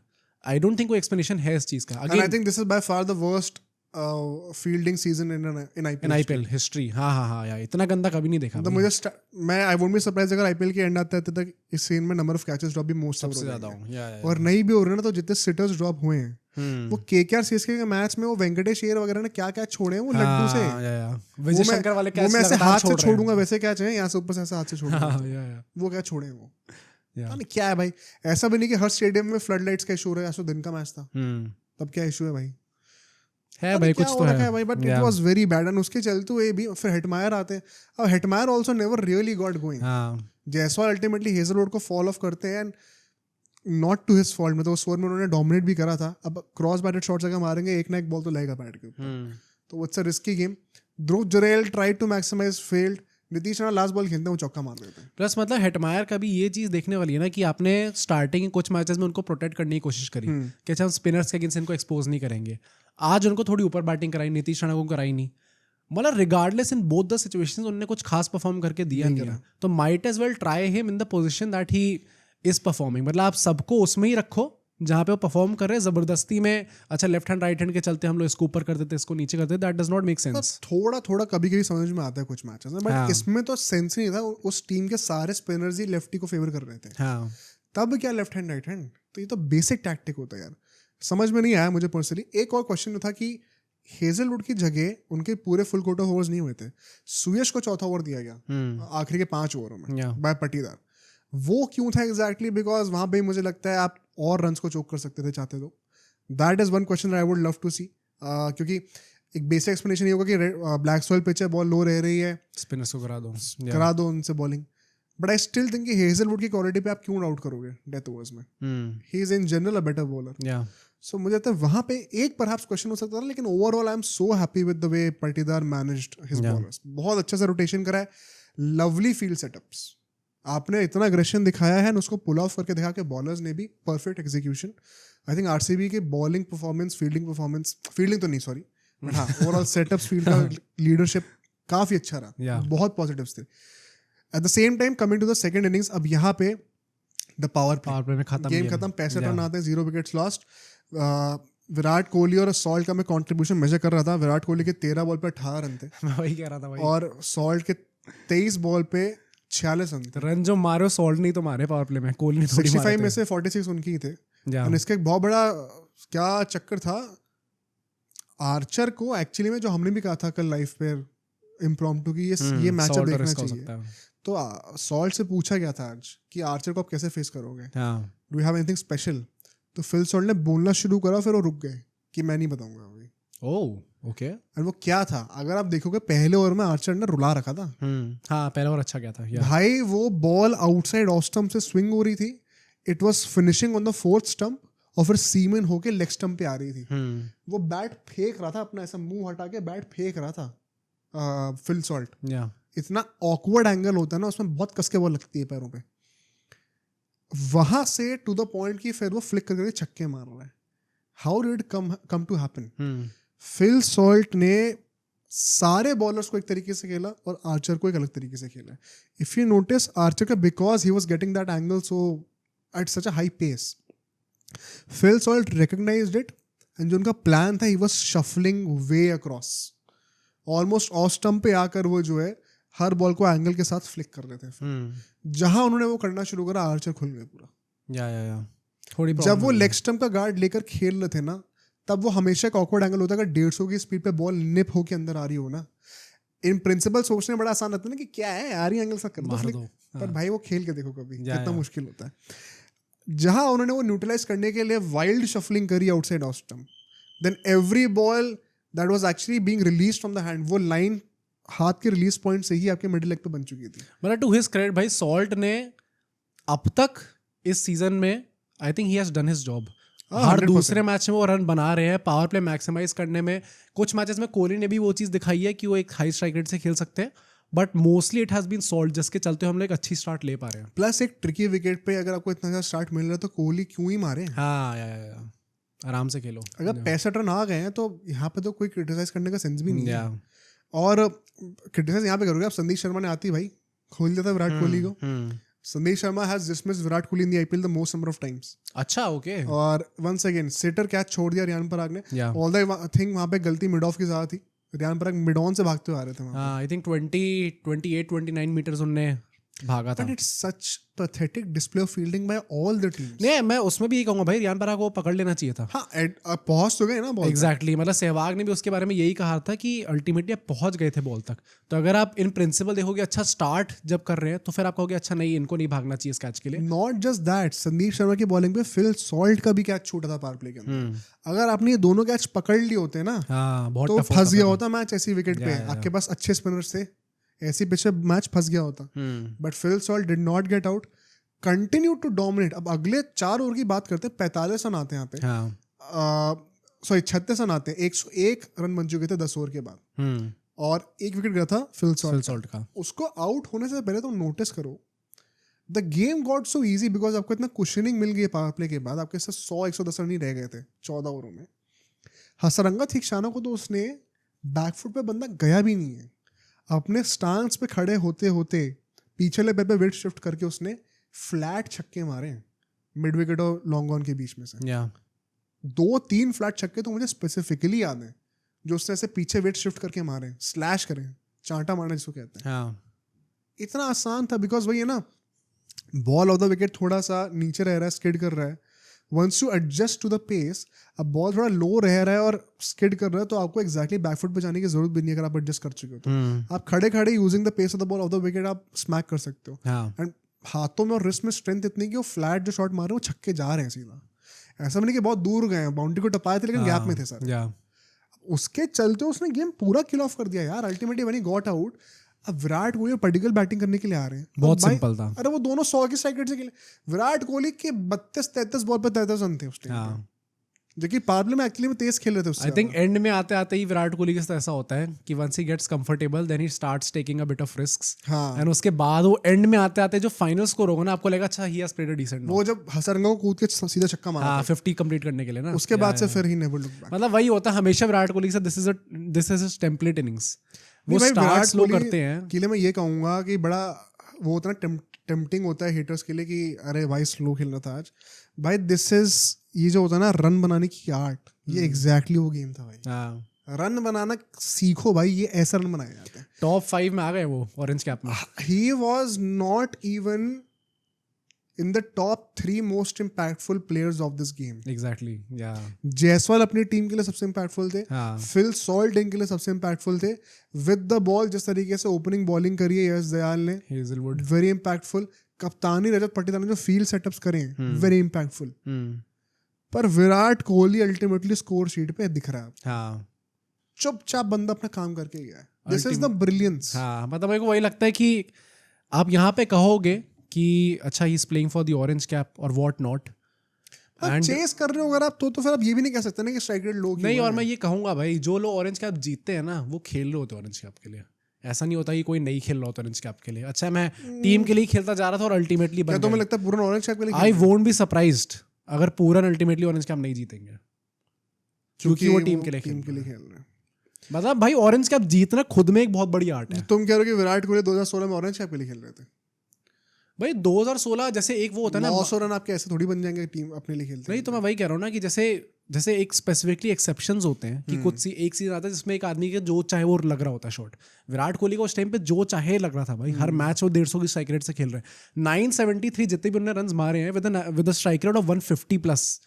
ये किसका होता है? ये अभी करके दिखा दे कोई 150+ की स्ट्राइक रेट से भाई 900 रन बना के दिखा दो। मान ही नहीं सकता पूरन बना देगा।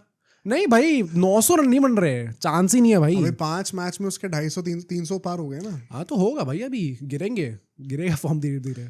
एग्जैक्टली ऑन ट्रैक चल रहा है अभी। नहीं मुझे तो नहीं लगता कि हो पाएगा, बट मेरा बेसिकली पॉइंट ये है कि ऑरेंज कैप जीतना खुद में एक बहुत बड़ी आर्ट होती है। And as you rightly pointed out कि अच्छा उनका इम्पैक्ट नहीं रहा था ultimately.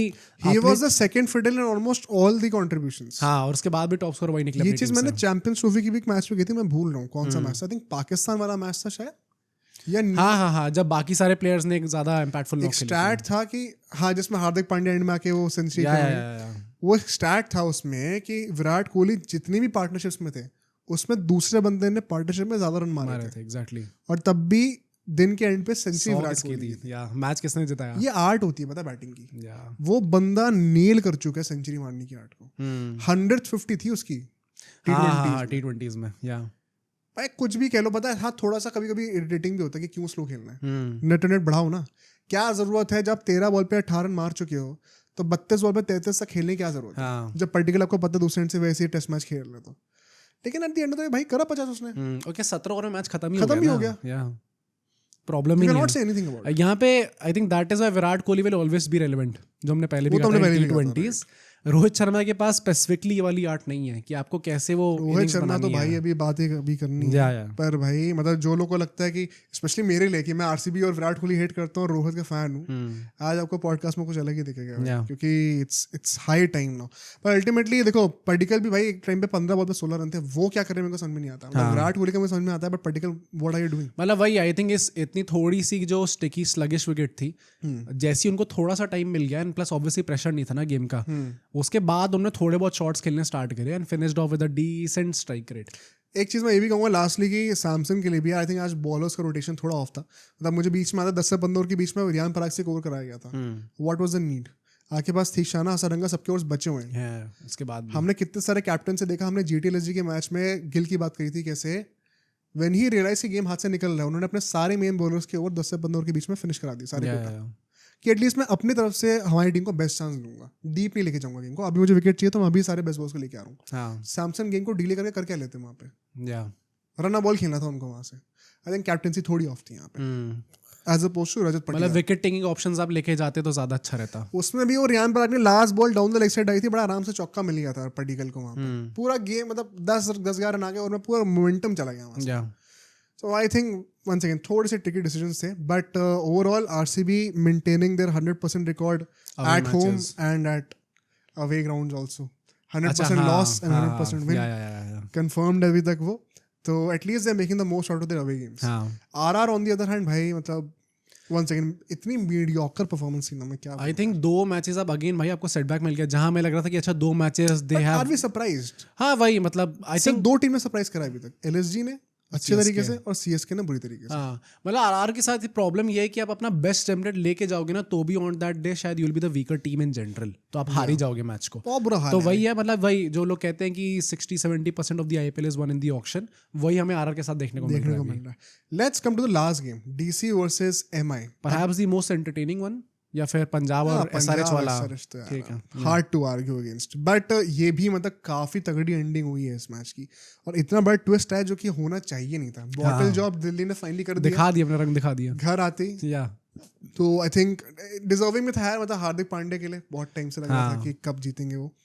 But let's talk about the pre match analysis. देखो यहाँ पे ये ट्रैक लास्ट ईयर, ये ट्रैक है, ये ग्राउंड रादर 235 का एवरेज स्कोर लेके चल रहा था।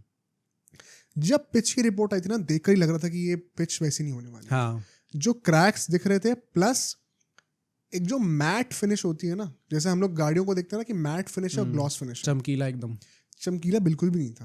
वो मैट फिनिशिंग लग रही थी। चमकीला होता है ना मतलब शीशे जैसी विकेट है, बैट पे बहुत बड़ी अच्छी तरीके से आएगी। तो यहाँ पे क्लियरली बॉल फंस के आने वाली थी और बॉल काफी फंस रही थी भाई, मतलब सैंटनर की बॉल यूं घूम रही है वहाँ पे। 5-5 डिग्री घूमी है बॉल को।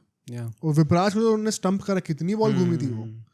तो it was not an easy wicket to bat on. I think Murali Kartik का मैंने यहाँ पे देखा था पिच रिपोर्ट, एंड वो थोड़े से डूबियस लग रहे थे पिच को देख के। आई थिंक इन लोगों को खुद भी लग रहा होता है ना कि यार हम लोग बोल कुछ रहे, अल्टीमेटली टॉस के टाइम पे ही बंदा कुछ और बोल दे रहा है। हाँ, सब कहते बैटिंग पहले कर लो, वो कहते कि अरे पिछले जो आरआर वाला मैच था उसमें उन्होंने बोला कि बैटिंग सेकंड करनी चाहिए, बैटिंग फर्स्ट करनी चाहिए, और संजू सैमसंग आते हैं और आके कहते हैं कि मुझे लोकल जो इन्फॉर्मेशन मिली है यहाँ पे, उन्होंने कहा कि बैटिंग वो करो। भाई मुझे देख के लगा ये तो सामने सामने कुछ मिनटों में बेइज्जती हो गई इन लोगों की। बट इस मैच में भी जो मुरली कार्तिक ने कहा कि it is not a very flat wicket, तो उन्होंने फ्रेज ऐसे करा कि वो सेफ रहे, किसी भी सिचुएशन में जाएगा तो उनकी जो पिच रिपोर्ट होगी वो हाँ वो सेफ रहेगी। पता नहीं क्या था भाई, बट अल्टीमेटली अगर आप देखो तो मुंबई के लिए एक ही चेंज था, विघ्नेश के जगह कर्ण शर्मा आते हैं। गेम चेंजिंग चेंज कहूंगा। इसके पीछे भी एक निकल के आई, किसने सजेस्ट किया था ये चेंज? अच्छा मुझे नहीं पता, बात करेंगे। एंड डुप्लेसी भाई पहले बीमार थे, अब इंजर्ड हो गए, और उनकी जगह भी गेम चेंजिंग चेंज आता है। Karun Nair finally gets a chance and what an innings भाई, मतलब दिल जीत लिया बंदे ने। So let's come to the first innings. Power play में 59 for 1, actually a very good score considering the wicket, decent. But Rohit Sharma यार मतलब अब लग रहा होता कहीं ना कहीं थोड़े हिंट्स ऑफ ब्रिलियंस आ रहे हैं, स्टार्क की पढ़ाई करनी शुरू हो गई, कवर्स के ऊपर से शॉट मार रहे हैं। हमने ये चीज टेस्ट सीजन से बोल रहे हैं हम लोग कि रोहित शर्मा का ये पिछले 5-6 महीने में ट्रेंड बना है कि picks the wrong ball to sweep, it's too full for him, और वो पैड पीछे वाले पैर पे लग जाती है, फिर वैसी तरीके से आउट हुए। आई थिंक कब तक आप टॉलरेट करोगे यार, मतलब अब भाई मैं ऑनेस्टली बताऊं, अभी हम धोनी के लिए बोला तो व्हाई नॉट रोहित शर्मा, अगर विराट कोहली तो भी हम बोलते हैं। अगर आपकी ऐसी परफॉर्मेंस है 5-6 मैचेस के बाद, आप अपना नाम हटा दो, do you deserve to play in the team? And the sad thing is कि बाकी जो 2 खिलाड़ी हमने नाम लिए, कोहली और धोनी, वो दोनों से ज्यादा कंट्रीब्यूट कर रहे हैं अल्टीमेटली इन द मैच। भाई I think Pat Cummins has more runs than Rohit Sharma. हाँ, if I am not wrong, ये उनका हाईएस्ट स्कोर था 18 run. Sunil Narine has more runs यार। सुनील नारायण ने 2-3 मैच से परफॉर्म करके दे दिया आपको 5 में से। सक्सेस रेट उनकी 50% से ज्यादा की है। कितने बैटर की है ऐसी? ये रोहित शर्मा भाई आप 20s भी क्रॉस नहीं कर पा रहे, तो ये कब तक इसको जस्टिफाई करके रखोगे? आज तो अच्छे टच में भी लग रहे थे, that is the more frustrating part. आज तो अच्छे टच में लग रहे थे यार आप, तब भी। मतलब आई थिंक रोहित शर्मा पे I don't usually apply this logic कि अच्छा वो अच्छे टच में लग रहे तो वो मार देंगे, क्योंकि ultimately somehow he finds a way to get out. मैं विराट कोहली के लिए कहता हूँ कि जब भी वो अच्छे टच में लग रहे होते हैं, मोर और लेस उनकी एक अच्छी नॉक आने वाली होती है। And the good thing about that guy is कि जब वो अच्छे टच में नहीं लग रहे होते तो भी knows how to grind out करना जानते हैं। बट रोहित शर्मा का वो अच्छे टच में लग रहे होते तो भी यू आर नॉट श्योर कि अच्छा ये बड़ा स्कोर बना देंगे, क्योंकि एक वो बॉल आएगी जहाँ पे वो कोई क्लमजी सा शॉट आएगा जिसमें आउट हो जाएंगे। इट फील्स लाइक एक फुल सर्कल कंप्लीट हो रहा है। जो रोहित शर्मा का बिफोर द ओपनिंग डेज जो उनका हाल हुआ करता था, उनका एंड भी सैडली थोड़ा वैसा होता दिख रहा है। मतलब इस वक्त यार I am such a big admirer of Rohit Sharma, but it's very hard to justify his position in the team. आपने विल जैक्स को फिनिशर बना दिया इस मैच के लिए ताकि रोहित शर्मा ओपनिंग कर पाए। सेंस बनता नहीं है एक्चुअली में। आप कायदे से why can't you open with will Jackson, Rickelton, अगर यही करना है तो बहुत कुछ है सोचने को। रोहित शर्मा का it's not impressive at all. Starc की आपने इतनी पिटाई करी, स्टार्क को तो भाई बॉलिंग भी नहीं मिलने वाली थी, काफी पिटाई हुई है पर उसके बाद भी आप ऐसे विपराज पे आउट हो रहे हो यार, मतलब does not make sense to me. 6 से 10 ओवर के बीच में ऑल्दो थोड़े से और ज्यादा रन आपको देखने को मिलते हैं, 35 रन आते हैं। एक विकेट यहाँ पे और गिरता है and that's completely down to the brilliance of Kuldeep Yadav. Googly मारते हैं, बैट पैड के बीच में से निकलती है ball Rickelton playing a good knock.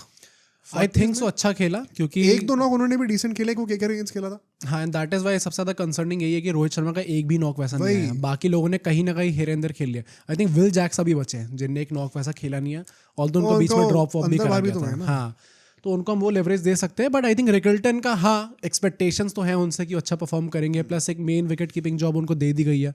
Robin Minz does not seem to be in the plans right now, तो एक जरूरी है कि एटलीस्ट एक ओपनर अच्छा नॉक खेल के देता है। तो आई थिंक उनका तो अच्छा रहा है पहले से, मतलब। बट यहाँ पे one second, Kuldeep Yadav for me was the stand out bowler. 2 उन्होंने फेंक के दिए ना, ऑफ कोर्स इसके बाद स्काई और तिलक आते हैं, that meant he Will Jacks नहीं आने वाला। मतलब इसका क्या बोला जाए भाई, क्यों विल जैक्स को नहीं डाला गया ऊपर? क्योंकि स्काई और तिलक को सही पोजीशन मिले। Yes, but treating Will Jacks as a finisher at number 5, number 6, मतलब वही ना कि इससे अच्छा टिंडेड भी रख लेते जो एग्जैक्टली रोल में हाँ, मतलब फायदा क्या है इसका विल जैक्स को फिर टीम में ही रखने का? नहीं, लॉजिकली अभी तो रोहित शर्मा को बाहर होना चाहिए and Will Jacks should open. अब वो टाइम आ गया है. हाँ, 5-6 मैचेस आप खेल गए हो. आई थिंक 6 मैच हो गए मुंबई के ना. हाँ 6 हो गए ना. एक मैच और खेलोगे आधा आईपीएल निकल गया आपका. आधा आईपीएल तो जज करने के लिए काफी होता है. और आधे आईपीएल में आपका ऑलमोस्ट 20 के पार भी स्कोर नहीं आ रहा. एंड जनरली इसमें कोई हेट नहीं दे रहा हूँ, बस ये मैं वही कह रहा हूँ, आप नाम हटा के एक बार सोचो. नहीं भाई, हु वुड नॉट वांट कि रोहित शर्मा एक ग्राउंड ब्रेकिंग सीजन देते हैं जो कि पिछले 12 साल में नहीं आया भाई. इंग्लैंड का टूर आ रहा है. हाँ, it is very important. Exactly. पर वो नहीं आ रहा अभी, तो क्या करें यार. तो मुझे तो लगता है पर्सनली कि वो टाइम आ गया that you have to take a hard call. And वो हार्ड कॉल तो धोनी के ऊपर भी आनी चाहिए थी, बट वो कोई करता नहीं. कप्तान बन गया ही उनके. तो कप्तान ही बन गया. ऐसे तारे बदलते हैं उनके कि वो ओवरनाइट कप्तान बन जाते हैं उसके बाद. I think it's by the वे, मतलब उस मैच में हमने लाइव स्ट्रीम में बातें करी हैं, बट उसमें मैंने बोले हुए थे, मैं यहाँ भी बोलूंगा, but it's actually a bad thing. I think for his legacy. हाँ, कैसे, बिकॉज इस टीम को प्लेऑफ्स तक तो ले जाना नियरली इम्पॉसिबल है. अभी जब एलएसजी सीएसके की बात करेंगे ना, उसमें करते हैं इसकी बात थोड़ी. हाँ राइट. तो बट रोहित शर्मा के लिए यार मतलब बहुत बुरा लगता है. एंड आई थिंक टीम के बेनिफिट के लिए भी टाइम आ गया जाने का. हाँ. स्काई और तिलक ऑल्दो मस्ट से काफी अच्छी तरीके से रीबिल्ड कर रहे थे. SKY once again is looking in form and Tilak Varma भी भाई मतलब क्लच खेलने लग गए वो. अगेन वो इतने कॉन्फिडेंस में लगते हैं कि वो पहली 2-3 बॉल के बाद ही हमेशा को रिवर्स स्वीप ट्राई करते हैं, जो कि छक्का ही जाता है डायरेक्टली. चौका भी नहीं जाएगा, डायरेक्ट छक्का ही जाएगा. तो दैट जस्ट टेल्स यू कि कितने ज्यादा कॉन्फिडेंस में है वो, और कितना इंपॉर्टेंट इसलिए है क्योंकि उनको रिटायर आउट करा गया था. और उसके बाद वो इस फॉर्म में वापस आए हैं. अगले 5 ओवर में ऑल्दो यहाँ पे काफी अच्छे पिक करती है मुंबई. यहाँ पे आपके 52 रन आते हैं. And once again it was the Kuldeep Yadav and Vipraj show. Kuldeep Yadav once again googly पे स्काई को आउट करते हैं, ऑल्दो स्काई ने बॉल रीड कर ली थी, बट नॉट गुड इनफ की बॉल बैट पे कनेक्शन सही तरीके से ले पाए. डीप में आउट होते हैं. एंड देन हार्दिक पांड्या ऊपर आते हैं बैटिंग करने के लिए. Hardik Pandya once again ball read कर ली थी विपराज की, बाहर निकल रही है, लेकिन the ball turn just good enough कि वो कनेक्शन सही से ना हो पाए, जस्ट बाहर नहीं जा पाया. एंड ये दोनों डिसमिसल्स दिखाते हैं कि ऑफ द सरफेस प्लेयर्स को कितनी हेल्प मिल रही थी. कि बैटर्स बॉल की टिप तक इतना पास भी पहुंच गए, तब भी लास्ट मोमेंट पर भी उतनी सी ब्रीदिंग स्पेस में भी बॉल को इतना टर्न होने का मौका मिल रहा है कि कनेक्शन मिडिल से नहीं हो रहा. So that was a clear indication कि बॉल फंस रही है यहाँ पे, ग्रिप कर रहा है clearly.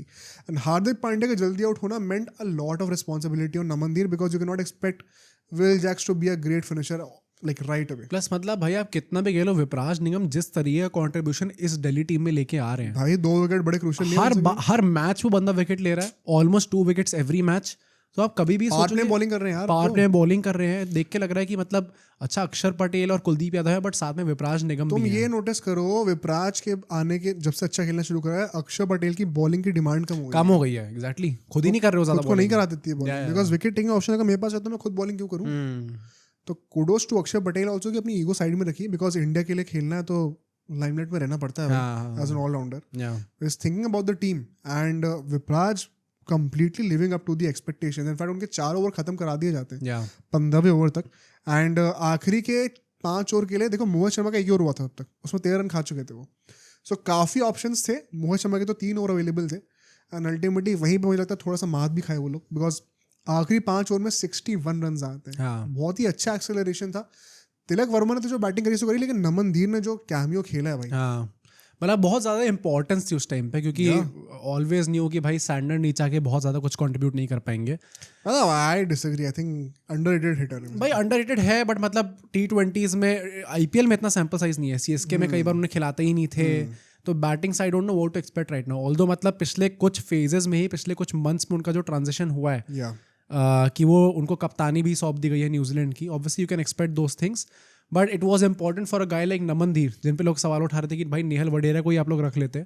It was important for him to justify that. और क्योंकि ये मैच इतने कम मार्जिन से हारे ना, तो नेचुरली सवाल आएगा कि डेथ ओवर्स में जो अपने बॉलर्स का रोटेशन करा है, मोहित शर्मा ने 2 ओवर डाले, 27 रन खाए उसमें. क्या स्टार्क को आपको ओवर देना चाहिए था, क्योंकि उन्होंने अपने कोटा ओवर्स कंप्लीट नहीं करे. क्योंकि सेम चीज आप मुंबई के लिए देखो ना, बोल्ट पिटे थे पावर प्ले में, उनको सिर्फ 1 ओवर दिया गया था, 18 रन खाए थे उन्होंने, बट डेथ में वापस लेके आए because you trust his skills in the death overs. तो वो आई थिंक कहीं ना कहीं क्वेश्चन रहेगा, but apart from that can't really question much. ठीक भाई, वेरी ऑनेस्टली मुझे लगता है कि जिस तरीके से अल्टीमेटली बॉटल हुआ है गेम, तो ये डिसीजन बहुत ज्यादा, I don't think they would be regretting it. क्योंकि अल्टीमेटली जीतना चाहिए था, रिगार्डलेस जीतना चाहिए था आपको, आपने बॉटल कराई है. तो आई थिंक मतलब ये it is more on the batters कि उन्होंने कैसे गेम हाँ, you could argue. In fact, let's go to the second innings now. देखो 72 for 1 स्कोर था पावर प्ले में. हाँ एंड कुछ बोलने की जरूरत ही नहीं, this was a one man show. Exactly 50 तो अपनी करुण नायर खुद ही मार देते हैं. एंड भाई क्या कमबैक करा बंदे ने. मतलब इतनी क्लीन हिटिंग मैंने नहीं देखी थी, बंदे से एक्सपेक्ट नहीं की थी. कमबैक डे पे अपना कितने साल बाद आईपीएल खेल रहे थे? 3 साल बाद पहला आईपीएल मैच. 3 साल बाद आईपीएल में अपना कमबैक कर रहे हैं. या और इतनी क्लीन हिटिंग करी है against one of the best power play bowling line-ups. Deepak Chahar, Trent Boult, Bumrah. इससे ज्यादा डेंजरस क्या होगा? मतलब I think I am very happy for that guy, क्योंकि वो बंदा इतना टाइम से नॉक कर रहा है ना. चैंपियंस ट्रॉफी के दौरान भी जब उनकी वो 700 समथिंग की एवरेज निकली थी, आई थिंक स्मैट में निकली थी, किस में निकली थी, वट एवर विच भी जो भी टूर्नामेंट था, उसके चलते हुए इतने ज़्यादा सवाल थे कि यार इनको आप क्यों नहीं ले रहे हो टीम के अंदर. एंड उस टाइम पे नहीं सेंस बन रहा था कायदे से टीम के अंदर लेने का. उसके बाद भी बंदा वेट करता है. फिर अच्छा हो रहा था कि अच्छा आप इंग्लैंड टूर में ले सकते हो, नहीं ले सकते, उस पर भी सवाल थे, हो सकता है शायद ना ही लें अल्टीमेटली. एंड फिर आईपीएल में आया तो ये तो लगा था कि अच्छा most probably he won't get a chance to play. But उनको एक चांस हो मिला एंड वहां पे आके उन्होंने ऐसी परफॉर्मेंस दे दी कि अब देख के आपको लग रहा है कि इनको ड्रॉप तो आप कर नहीं सकते यार. और मतलब हाई बहुत बड़ा आर्गुमेंट बनेगा अभी डीसीआर का प्रीव्यू करना है हमें. यार मुझे सबसे ज्यादा स्टैंड आउट क्या लगा, देखो मैकगॉग एज ऑलवेज पहली बॉल पे टपक गए अपने, ऑन द राइज ड्राइव मार रहे थे, उन्होंने sticky wicket.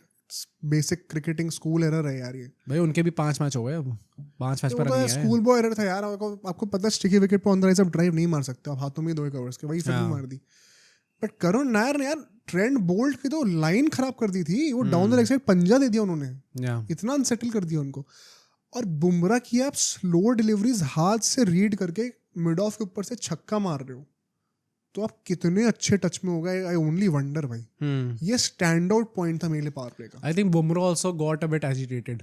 There was a moment जहां पे करुण नायर शायद रन भाग रहे थे और वो बुमराह से टकरा जाते हैं. And they both got a bit कि भाई क्या सामने आ रहे हो बीच में. तो आई थिंक बुमराह भी यहाँ पे थोड़ा सा एजिटेटेड थे. And eight the same time Karun Nair did not want कि उनका वो रिदम कोई तोड़े इस टाइम पे. अगले 4 ओवर में अब देखो यहाँ पे हमें 41 रन और आते हुए दिखते हैं और विकेट कोई नहीं गिरता. 113 पे 1 रन हो चुके थे 10 ओवर के बाद. हार्दिक पांड्या 2 ओवर डालते हैं, पहला ओवर बड़ा अच्छा आता है इनफैक्ट उनका, 1 सेकंड कटर्स को बड़ा अच्छा यूज करते हैं. But by the second over Karun Nair ने रीड करना शुरू कर दिया था. And now he was waiting for the pace of the delivery. Wait करके बॉल को बड़ा ही अच्छा स्मैक कर रहे थे. तो वहां तक आते आते ना मुझे लगता है गेम थोड़ा ईजी हो चुका था. ड्यू भी पड़ी है तो उससे फर्क पड़ा. विघ्नेश रे कर्ण शर्मा आता अल्टीमेट. वो क्या था ये रोहित शर्मा का अपेरेंटली होता. अच्छा, रोहित शर्मा ने बोला था कि कर्ण शर्मा द लेग स्पिनर को भेजो इस गेम के अंदर क्योंकि वो ज्यादा मदद कर सकते हैं. ये भी कमेंटेटर्स ने बताया और किसी ने नहीं बताया कि हार्दिक पांड्या ने आके बाद में बोल दो. ये चीज़ कमेंटेटर्स ने बताई है. अब उन्हें कैसे पता आई डोंट नो. बट भाई अगर रोहित शर्मा का इनपुट था, क्योंकि इस गेम में तो he was very much involve in the game. लगातार बहुत एनिमेटेड रिएक्शंस दिख रहे थे उनके. तो इट्स गुड टू सी कि भाई वो है उनके अंदर वो जलवा भाई. वो एंड कर्ण शर्मा का हमने कर्ण शर्मा का पहले भी डिस्कस किया था. Like I was not expecting कि विघ्नेश स्टार्ट करेंगे आईपीएल में. तो मेरे लिए तो कर्ण शर्मा ही करने वाले थे. बट चलो नाइस टू सी, जब भी स्टार्ट करा अच्छा करके दिखाया उन्होंने. बिकॉज इजीली जो 2 गेम चेंजर्स थे वो दोनों जो चेंजेस हुए टीम में वही थे. एक करुण नायर और एक कर्ण शर्मा. अब 10 से 15 ओवर के बीच में ना जो गेम पलटा है, 4 बड़े बड़े विकेट आते हैं. सबसे पहले तो अभिषेक पोरल आउट होते हैं स्लॉक करते हुए कर्ण शर्मा के ऊपर ही. बट सैंटनर ने जो बॉल डाली है करुण नायर को, कितनी टर्न हुई थी भाई. वो इतने स्लिंगी एक्शन से अगर आप शॉर्ट ऑफ लेंथ बॉल डाल रहे हो ना तो यूजुअली एंगल के साथ बॉल अंदर ही आती है. तो करुण नायर जिस तरीके से अपने बॉडी को सेटअप कर रहे थे ओपन शोल्डर्स के साथ टू फ्लिक इट और to punch it towards mid wicket, कोई गलती थी नहीं उनकी. वहां से वो ट्रैजेक्टरी इतना पलटी है. वन सेकंड दिस शोज की विकेट में कितना वो था, ग्रिप था कितना स्पिनर्स के लिए. भाई it was a beauty. Test matches में आप देखते हो यूजुअली ये. मुझे उसको भी देख के ही लग रहा था भाई कि करुण नायर भाई 100 होती नॉट एक्सपेक्टिंग कि ये चीज हो सकती है उनके साथ. कुछ नहीं कर सकते थे भाई. वो तो 100 बनती थी उसकी. And one second very smart captaincy by Hardik Pandya. देखो यहाँ पे बंदे ने ईगो अपनी पूरी साइड में रखी है. खुद 2 डाले थे, पिटा दूसरे ओवर में, कभी दोबारा बॉलिंग करी नहीं.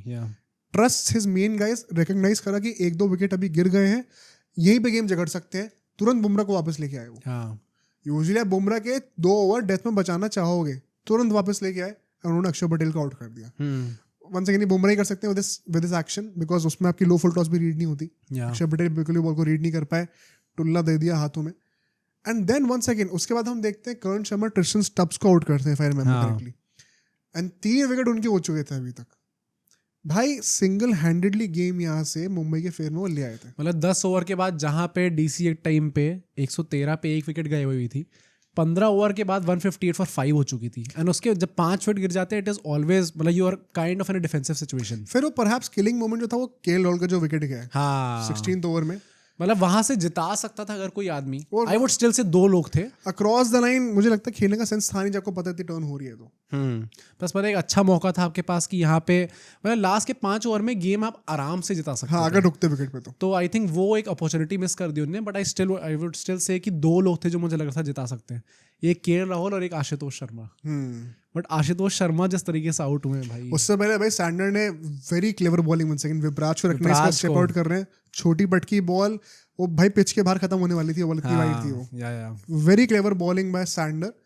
एंड फिर हम देखते हैं कि मैच क्लोज जा रहा है आखिरी 2 ओवर तक, और आउट ऑफ नोवेयर 3 बॉल पे 3 रन आउट होते हैं और गेम खत्म है भाई। आशुतोष पहले डबल भागते हुए रन आउट होते हैं, he also got run out against CSK. फिर कुलदीप यादव डाइव क्यों नहीं मार रहे भाई, वो भी डबल भागते आउट होते हैं। और लास्ट रन आउट जो सैंटनर ने करा है दैट वो beauty fielding performance of the day for me. मतलब आई थिंक उसमें स्पेसिफिकली मैं मोहित शर्मा वाले पे कुछ क्रिटिसाइज नहीं करूंगा, क्योंकि अगर कोई आदमी ऐसी फील्डिंग कर देता है तो you can't do anything about it. उस एंगल से आपको एक स्टंप दिख रहा होता है और उतने डिस्टेंस से आपने अंडर आर्म थ्रो डाइव मार के डायरेक्ट हिट मारा है। 3-4 एजेक्टर्स मैंने प्लेस करे हैं, सारे एक साथ आए हैं उस रनआउट को एग्जीक्यूट करने के लिए। पर पता मैं ये बोलूंगा कि डीसी ने जिस तरीके से गेम एंड हुआ है, I don't have a problem with them losing the game, but the way they lost the game ये दिखाता है मेंटालिटी। भाई आप इतना पैनिक कर गए थे। तुम मेंटालिटी की बातें कर रहे हो, डीसी ने पीटा है अभी तुम्हें घर पे। हाँ तो पीट दे। हाँ टाइटल तो वो भी नहीं जीते वो कौन सा किस बात का छोड़ सकते हैं, नहीं जीते। हाँ। मतलब मैं ये बोलूंगा कि मतलब आरसीबी करती तो मैं उस चीज पे भी सरप्राइज नहीं होता, मैं ये कहता कि दिखा दिया भाई आपने, आ गए अपनी लाइन पे आप लोग। बहुत अच्छी टीम होगी एंड हो सकता है अभी भी प्लेऑफ्स तक जाए, क्या पता टाइटल ही जीत जाए। बट ये ऐसे मोमेंट्स में ये जो क्लाउनरी टाइप की तरीके से आप आउट होते हैं ना भाई, ये दिखाता है कि अल्टीमेटली आप इतना ज्यादा पैनिक कर गए थे लास्ट के 3 विकेटों के दौरान कि आपने 3 रनआउट 3 लगातार बॉल पे। हु वुड हैव थॉट कि ऐसा गेम एंड होगा। But I think they should have won this game. But very happy for Hardik Pandya यार personally. For Hardik Pandya and IPL in general. IPL भी थोड़ा interesting हुआ और I think इससे थोड़ा सा हम लोग को नीचे और ऊपर की शफलिंग होती दिखेगी। Mumbai finally escaping the bottom 2 and Chennai अब वहाँ पे लोनली फील कर रही होगी काफी ज्यादा। बट ठीक है भाई, अब यहाँ से हम लोग जो है प्रीव्यू शुरू करते हैं। आज के मैच से स्टार्ट करते हैं LSG और CSK का जो मैच होने वाला है। देखो भाई, यहाँ पर अगर मैं हेड टू हेड नैरेटिव की बातें करूँ तो LSG has been for me the biggest surprise, the positive surprise, and Chennai for me has been the biggest shocker, which makes this a great match. मतलब चेन्नई को मैं जेन्युइनली लगा था कि ये तो प्लेऑफ्स में आएंगे, कोई बड़ी बात नहीं, टॉप 2 में फिनिश करें, और इतना घटिया, इतना आउटडेटेड क्रिकेट खेल रहे हैं। और LSG तो क्लियरली मुझे वीकेस्ट टीम ऑन पेपर लग रही थी, बट जिस तरीके से they are punching above their weight with just 5 bowlers and perhaps just 3 foreigners, it is abnormal to see that. तो इतना ज़्यादा डिस्पैरिटी है ना इनके नैरेटिव्स में। अगर मुझे IPL शुरू से पहले कोई बोलता है कि इस गेम का प्रीव्यू करो तो मैं कहता कि चेन्नई बड़े अच्छे फॉर्म में होगी और LSG बड़ा स्ट्रगल कर रही होगी। एग्जैक्ट उल्टा है। इससे बड़ा कॉम्प्लीमेंट LSG को नहीं मिल सकता और इससे बड़ा वेकअप कॉल CSK को नहीं मिलेगा। जो अभी बातें चल रही हैं चेन्नई में, धोनी को कप्तान बनाया गया, फाइनली हम लोग देख रहे हैं कि थोड़ा सा फैंस में भी टर्मोइल आना शुरू हो रहा है। Because it is safe to say this is perhaps the most outdated cricket I've seen a team play in an IPL era. हाँ, मतलब आई थिंक कभी भी जो खेलने का तरीके का जो गैप होता है बिटवीन द टीम्स वो कभी भी इतना बड़ा नहीं हुआ किसी भी टीम्स के बीच में। मतलब CSK इतना खेलने का तरीके में आप इतना आउटडेटेड लग रहे हो। हाँ, मैं मार्जिन ऑफ विक्ट्रीज और लॉसेस से कहीं नहीं हूं। एग्जैक्टली चाहे आप एक रन से हार रहे हो, लेकिन आपका खेलने का जो तरीका वो इतना आउटडेटेड लग रहा है ना, ये IPL किसी भी एरा में मुझे किसी भी टीम के लिए कभी नहीं लगा। एंड आई नेवर थॉट कि अल्टीमेटली, चलो अभी तक तो ऋतुराज गायकवाड़ कर रहे थे, बट आई थिंक धोनी के अंडर भी वो चीज चेंज होते हैं मुझे दिखी नहीं बिल्कुल भी। So let's talk about it. हम जो करने वाले थे, आई थिंक ये इट्स लोग कह रहे हैं कि धोनी को कप्तान बना दे, ये हो गया। I think it's a bad news for Dhoni. मुझे भी लगता है बैड न्यूज़ फॉर धोनी है, क्योंकि मतलब 5 आप लगातार सीजन मैचेस हार चुके हो यहाँ से क्वालिफाई करना for the playoffs I think बहुत ज़्यादा टफ आस्क है फॉर एनी कैप्टन। अगर कोई भी कप्तान आप यहाँ पे लाके खड़ा कर दो, चाहे रोहित शर्मा को लाके खड़ा कर दो, आई थिंक बहुत अनफेयर चीज़ आपने करी है। एंड ये अनफेयर क्या, और कोई ऑप्शन नहीं? ऑप्शन नहीं है इसमें, सीएसके मैनेजमेंट की बेवकूफ़ी है। हाँ, कि मतलब भाई ऋतुराज गायकवाड़ जो है वो गए और आपके पास कोई ऑप्शन भी अवेलेबल नहीं है। मतलब पूरी टीम को देखोगे, प्लेइंग 11 को देखोगे, आपको लगेगा अच्छा कोई कैप्टनसी मटेरियल है ही नहीं एक्चुअली में इसके अंदर। बाकी हर टीम में ऑप्शन है जो हाँ हाँ हाँ, बट मैं ये बोलूँगा कि जब भी कोई एक विपदा आती है तो ऑब्वियसली आप गिर भी सकते हो उसके अंदर एंड शायद निकल भी सकते हो उसके अंदर। मैं सीएसके के लिए चीज़ बोलूँगा कि अगर कोई बंदा उन्हें इस सिचुएशन से निकाल सकता है तो वो धोनी है। But Dhoni is not giving me the confidence, चाहे वो आप उनकी कैप्टेंसी में बात कर लो, चाहे आप उनकी बैटिंग स्किल सेट में बात कर लो। मैच देखो यार, एंड अगर ये चीज गंदी जाती है तो ये डेफिनेटली एमएस धोनी की लेगेसी को हार्म करने वाली है। अब ये बात पता है, वो बात अब खत्म हो गई कि धोनी की लेगेसी कभी टार्निश नहीं होगी इन चीजों से। जेन्युइनली हो रही है। ये एक साल पहले तक लगता था, बट अब हो रहा है। फैंस का ओपिनियन बदल रहा है। एंड पता है अभी तक ये भी था कि एज अ प्लेयर आप टार्निश कर दो, लेकिन एज अ कैप्टन वो 2023 में जीत के हटे थे। अब ये this will be remembered as the last season of his captaincy, because 2/3 of the season बचा अभी भी। चेन्नई ने 4 ही मैच तो खेले थे, 4-5 मैच गॉकआउट के अंदर खेले हैं। 9-10 मैच अब धोनी के अंदर ही खेलोगे अब। तो he has a great role as a captain to be played in this season, and काफी सारे मैचेस उनको मिलने वाले हैं। जो टीम है it's not looking good for me. भाई सीएसके ने ऑब्वियसली एमएस धोनी को कैप्टन बनाया है, बट आई डोंट लाइक भाई सीएसके ने मतलब जिस तरीके से फंसा दिया ना एक तरीके से एमएस धोनी को। अब वो knowingly unknowingly I don't no, unknowingly है, क्योंकि किसी भी कप्तान को अगर आप ये टीम लाके दोगे ना तो वो जीत नहीं सकता। जो कहते हैं कि a captain is as good as his team, भाई कोई भी कप्तान इस आउटडेटेड टीम के साथ नहीं जीत सकता। एंड एमएस धोनी पे ही अल्टीमेटली ब्लेम जाएगा, चाहे कुछ भी हो, क्योंकि और कोई अब तो नाम भी नहीं बचा। एक तरीके से आप कहते थे ऐसा ऋतुराज गायकवाड़ है, अब तो कोई नाम भी नहीं बचा भाई। शंकर को ब्लेम कर भी लोगे। हाँ, मतलब वो ब्लेम आएगा तो एमएस धोनी पे ही आएगा, and this is very sad actually कि वो ऐसे उनका एंड होने वाला है। खैर हेड टू हेड रिकॉर्ड की बातें कर लेते हैं तो 5 मैच खेले दोनों आपस में और 3 बार एलएसजी जीती है, 1 ड्रॉ और सिर्फ 1 बार चेन्नई जीती है एलएसजी से। हाँ, बाय द वे 91 में आज तक चेन्नई एलएसजी से नहीं जीती है। डैम। और लास्ट ईयर एलएसजी ने डबल पीट किया था चेन्नई के ऊपर। सारी चीजें चेन्नई के अगेंस्ट हैं एलएसजी के। ये एलएसजी का चेन्नई और मुंबई के अगेंस्ट रिकॉर्ड बड़ा तगड़ा है for some reason I see. Toss conditions की बातें करें तो आई थिंक क्या टॉस जीत के चेस करना चाहिए, because we saw how the wicket got better in the second innings in the last game also Gujarat के against, and ड्यू भी थोड़ी पड़ी थी। So I think चेस करने में कोई बुराई नहीं है, although वही है ना कि अगर चेन्नई सामने है तो पहले बैटिंग करने में क्या फर्क पड़ता है? genuinely does not matter।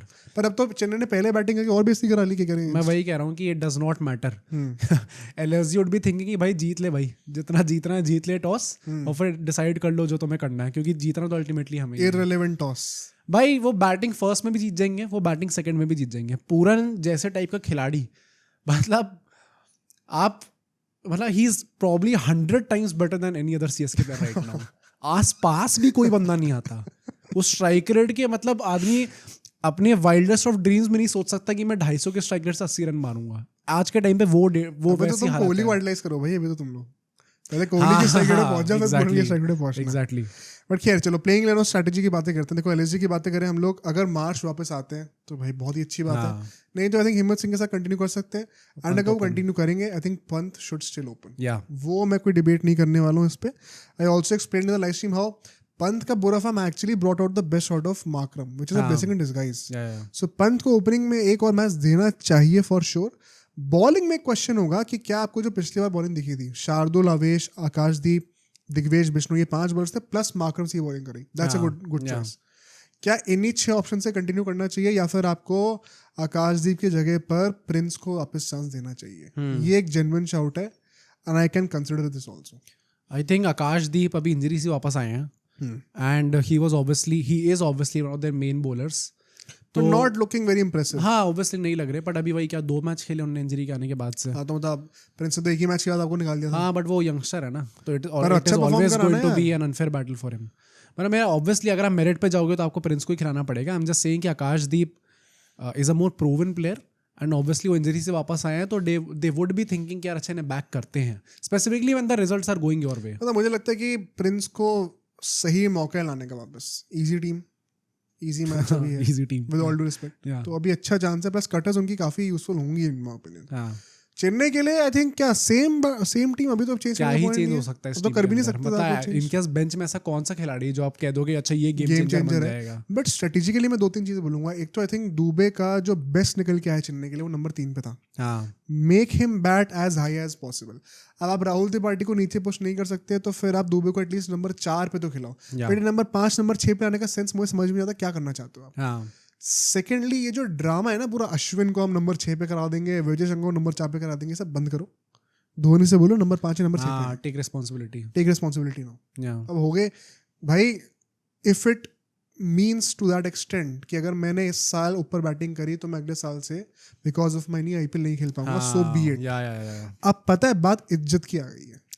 अब बात सर्वाइवल की भी भूल जाओ, नहीं करो सर्वाइव, हार जाओ भाई, लेकिन इज्जत से हारो। अब बात इज्जत पे आ गई है। लिटरली मैं बता रहा हूँ, अगर ये धोनी ने अपनी इस साल बॉडी को प्रिजर्व कर लिया at the cost of getting humiliated as a player and as a captain, ना, there is no merit to him playing in the next season। हाँ, इसी के चलते अगर वो रिस्पॉन्सिबिलिटी लेते हैं एंड मतलब इफ ही गोज डाउन, पर वो ट्राई करते हुए हार रहे हैं, रिस्पेक्ट बढ़ेगी रिस्पेक्ट अल्टीमेटली, कि बंदे ने चलो शायद 1 साल और खेलते लेकिन उस चीज को प्रीपोन कर दिया। He sacrifice his last couple of years for the team but made sure कि भाई टीम का सर ऊंचा रहे। प्लस वही है ना, MS धोनी कैप्टनसी के अंडर भी अगर ये इंटेंट उनकी बेटर नहीं होगी तो मतलब आप एक्सपेक्ट नहीं कर सकते किसी और के अंदर भी हो। And I have a few points for this. एक स्टार्ट निकल के आया, अभी तक 6 मैचेस CSK ने खेलनी है, जिसमें ऑब्वियसली 5 वो लोग हारे ऑन द ट्रॉट। तो 6 मैचेस में 36 ओवर उन्होंने खेले पावर प्ले में। गेस करो कितने छक्के मारे हैं? 36 ओवर प्ले में 3 5 से भी कम है भाई। 36 ओवर के पावर प्ले में you are hitting 3 6 in the power play. Come on भाई, ये कितना आउटडेटेड हो सकते हो आप लोग? इससे ज्यादा आउटडेटेड क्रिकेट मैंने देखा नहीं है। और 1-2 मैच में तो इनके पावर प्ले में विकेट भी नहीं गिरे ही थे। KKR के अगेंस्ट इनके 10 ओवर जो थे वो डॉट बॉल से ही हो गए थे भाई। 61 बॉल्स थी और KKR ने 10 ओवर में गेम भी खत्म कर दिया। ये कैसे टाइप का क्रिकेट है भाई? आप जेन्युइनली मतलब देख के लग रहा है कि अच्छा नंबर 9 पे बैटिंग करने है उसमें। हाँ, मतलब जेन्युइनली देख के लग रहा है कि अच्छा एनवायरनमेंट के लिए इनका खेलना बहुत इंपॉर्टेंट है, और काफी अच्छा भी है कि जो पूरी एनवायरनमेंट है वो बहुत खुश होती है जब CSK खेलने आते हैं, क्योंकि पेड़ इतने ज्यादा लगते हैं। बट अगर आप जेन्युइनली एक व्यूअर के पर्सपेक्टिव से देखोगे, they are practically killing the game in the first 6 overs itself. कोई फाइट बची नहीं, उसके बाद गेम ही नहीं बचा। तो ये कैसे आप करोगे भाई जस्टिफाई? और अगर ये धोनी के अंदर ठीक नहीं हुआ तो किसके अंदर होगा? पर अभी फिर एक कमेंट आएगा ना कि भाई तुम्हें क्या मतलब है, हम तो खुश हैं, चेन्नई फैंस। ठीक है भाई, खुश रहो यार, लास्ट साल में खुशी है तो खुश रहो। की बैटल्स की बातें करते हैं, जल्दी से बोलता हूँ। मेरे ख्याल से Markram versus Khaleel could be a very crucial battle, because Pant से मैं एक्सपेक्ट नहीं कर रहा हूँ टॉप ऑफ द ऑर्डर। और अगर मार्च नहीं होंगे तो मार्करम के ऊपर रिस्पॉन्सिबिलिटी है। Khaleel Ahmed would be the key bowler to go for that. Pooran versus Noor goes without saying, best bowler best batter उनका। Orange cap versus purple cap and ball turn होकर बाहर भी जाएगी, क्या मिस्ट्री फंसा सकते हैं। Very crucial battle. परहैप्स अगर ये दोनों की बैटल जीत जाए ना चेन्नई तो शायद मैच भी जीत सकती है। हालांकि तो 150 भी नहीं बना पाएंगे फिर। मतलब मैं वही कहूंगा कि आई होप कि भाई Chennai has hit rock bottom now. कभी ना कभी तो बाउंस बैक करना ही है उन्हें। मतलब लॉ ऑफ एवरेजेस यही कहता है कि उन्हें करना है। बट हाँ, मतलब जिस तरीके से वो खेल रहे हैं, it genuinely seems impossible. Rachin versus Akashdeep in the power play.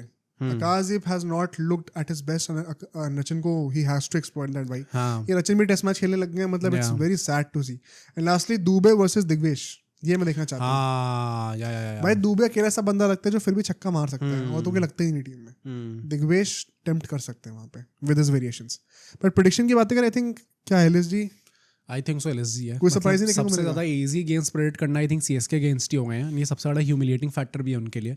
I just want to know कि ये लोग क्या ऋतुराज गायकवाड़ के रिप्लेसमेंट के लिए कुछ बात कर रहे हैं, क्योंकि आई रेड सम रिपोर्ट जहाँ पे कह रहे थे पृथ्वी शॉ आ सकते हैं एज अ रिप्लेसमेंट। पता है लोग बहुत क्रिटिसाइज कर रहे हैं, आई एक्चुअली एंटरटेन इट। वो मैं तो चाह रहा हूँ, इनके पास कौन सा अच्छा खेल रहे हैं। मैं बता रहा हूँ एक डार्क हॉर्स हो सकता है पृथ्वी शॉ। तो शायद जेन्युइनली आके इंटेंट दिखा दे इनको, टैलेंट में कमी थोड़ी है, तो जेन्युइनली शायद अच्छा के वो कर दे। इनके पास वैसे कौन से तीर है जो ये लोग एक रिजेक्ट करने की सिचुएशन में अपने आप को समझ रहे हैं। स्टीफन फ्लेमिंग ने बड़ा गलत कमेंट दिया था ना कि हमें कोई रिप्लेसमेंट की जरूरत नहीं है। क्या फालतू भाई। स्टीफन फ्लेमिंग ने इस साल जितनी प्रेस कॉन्फ्रेंसेस दी है ना, ब्लंडर सारी एक के बाद एक गुड़गोबर हुआ। But I think LSG is too strong for CSK right now, or rather CSK is too weak. मतलब I won't be surprised अगर ये एक और one-sided win होती है। Although I genuinely want CSK to win this game. Same. थोड़ा IPL खोले भाई। खैर देखते हैं। पंजाब और KKR की बातें करते हैं। अब इस मैच का नैरेटिव बहुत इंटरेस्टिंग है। KKR ने इस साल का बिगेस्ट विन रादर हासिल करके आ रहे हैं, वो सबसे बड़ा ह्यूमिलेशन देकर आ रहे हैं किसी टीम को, वो 10 ओवर में मैच जीत गए, biggest margin of victory. And Punjab जो है वो सबसे शॉकिंग डिफीट झेल कर आ रहे हैं, जहाँ पे 240-250 भी वो डिफेंड नहीं कर पाए। ऑल्दो उस इन दोनों मैचेस से पहले पंजाब का नैरेटिव और केकेआर नैरेटिव में काफी फर्क था, but because of the last games दोनों का नैरेटिव थोड़ा पास आते हुए दिख रहा है। ऑल्सो टेक इनटू कंसिडरेशन कि पंजाब अब 2 मैचेस हारी है और केकेआर पिछले 3 में से 2 मैच जीती है, और जो हारी भी थी एलएसजी से बहुत क्लोज मैच था actually, so they have actually improved going forward. तो आई थिंक नैरेटिव यहाँ पे plus Shreyas Iyer versus KKR, हाँ भाई ये तो सबसे बड़ा नैरेटिव है, या होमकमिंग से बड़ा नैरेटिव कोई नहीं है। This game could actually be a fire cracker, I genuinely believe so. अगर हेड टू हेड रिकॉर्ड की बातें करूं मैं तो 33 टाइम्स इन दोनों टीम्स ने खेला है, 21 बार केकेआर जीती है, सिर्फ 12 बार पंजाब जीती है। पिछले 10 में से 6 बार केकेआर जीती है, थोड़ा क्लोज हुआ है, और पिछले 5 में से 3 बार पंजाब जीती है, including the game last season जो हिस्टोरिक चेज कराया था। सो रिसेंट ईयर्स में पंजाब ने थोड़ा टर्न अराउंड करके दिया है डेफिनेटली। एंड इस साल भी मतलब हु वुड हैव थॉट कि हम कहेंगे डिफेंडिंग चैंपियंस अगेंस्ट पंजाब शायद एक फेवरेट की तरह निकल के आ रही है, because they have just been too good. तुम्हें क्या लगता है नैरेटिव फेवरेट्स हैं पंजाब? तुम्हें क्या लगता है? I think it's very close लग रहा है। हाँ, मतलब मुझे लग नहीं रहा कि ये आउट एंड आउट फेवरेट है कोई इस मैच के अंदर। केकेआर तुम्हें अच्छी लगने लग गई है? नहीं, अच्छी नहीं लग रही। आई थिंक केकेआर भी अगर आप देखो ना एक तरीके से, मतलब LSG has been a very unpredictable team in a good way. KKR भी एक्चुअली में अनप्रेडिक्टेबल है, जब हरा रही है तो ऐसे हरा रही है ना, मतलब अगर आपको बाई चांस वैसा विकेट मिल गया तो वो तो फिर एक तरीके से फेवरेट केकेआर बन जाती है उसके बाद। मतलब तुम नोटिस करो जो डिफीट्स ने दी, एसआरएच को जो डिफीट दी थी वो अब तक की बिगेस्ट ह्यूमिलेशन थी, 80-90 रन से।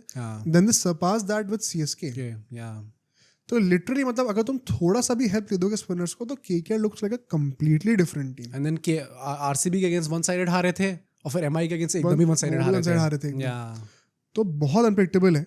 इनफैक्ट अगर मैं टॉस की बातें करूं, देखो पंजाब में थोड़ा सा मुझे ग्रिप तो देखने को मिल रहा है सरफेस से।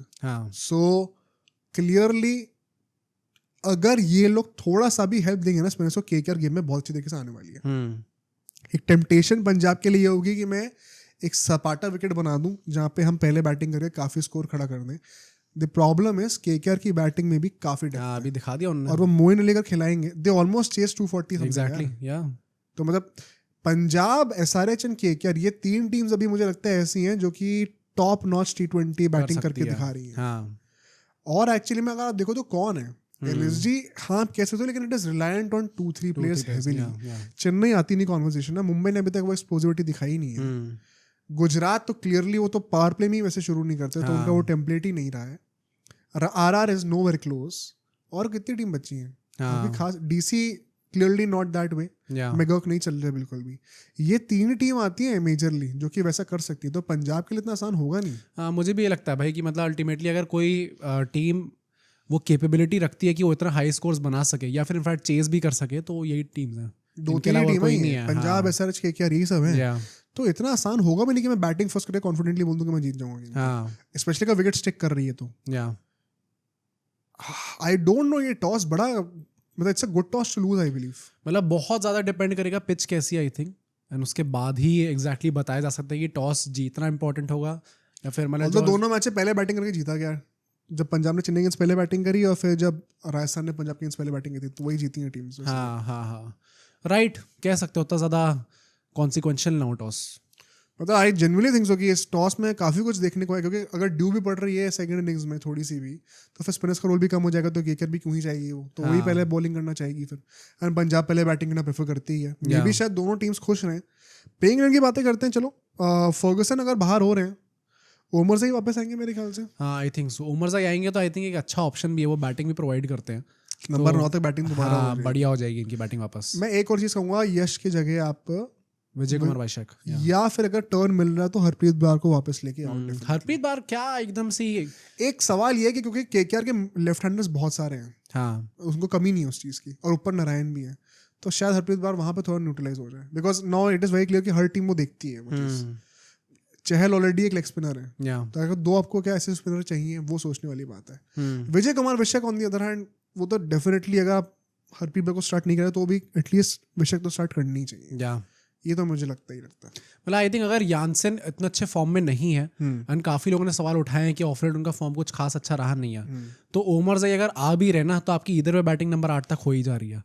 तो इफ यू मतलब भाई अगर वो लोकी फर्गसन की जगह आ रहे हैं तो आपकी कितना, अगर आप हटा भी दोगे उनको यानसेन को, तो नंबर 8 तक तो बैटिंग रहेगी। यानसेन को हटाना क्यों है? वही कह रहा हूँ ना, लोग सवाल उठा रहे हैं कि यानसेन का फॉर्म कुछ खास अच्छा नहीं है, तो you might want to take a call on him. भाई मैं तो कह रहा हूँ अगर हरप्रीत ब्रार को नहीं लाना एज एन इम्पैक्ट प्लेयर तो चहल की जगह भी कंसिडर कर सकते हो आप। चहल भाई 18 करोड़ यार, ये तो वही बात होगी रोहित शर्मा रिटेंशन। हाँ तभी तो नहीं निकाला। पर ये कॉल्स पे आप नहीं कर सकते ना रिलाई ऐसे। मतलब ये हम लोग वही again we are talking on the basis of merit and logically क्या होना चाहिए, बट मतलब I think we all very well know कि ये चीज नहीं होने वाली। यार चहल हर मैच में 1-2 कैच छोड़ते हैं, वो भी बर्डन है बहुत ज्यादा यार। हाँ फील्डिंग वाइज ही बहुत बड़ा और बॉलिंग में नहीं यार ऑन करे तुम, बैटिंग में वैसे भी नहीं करते।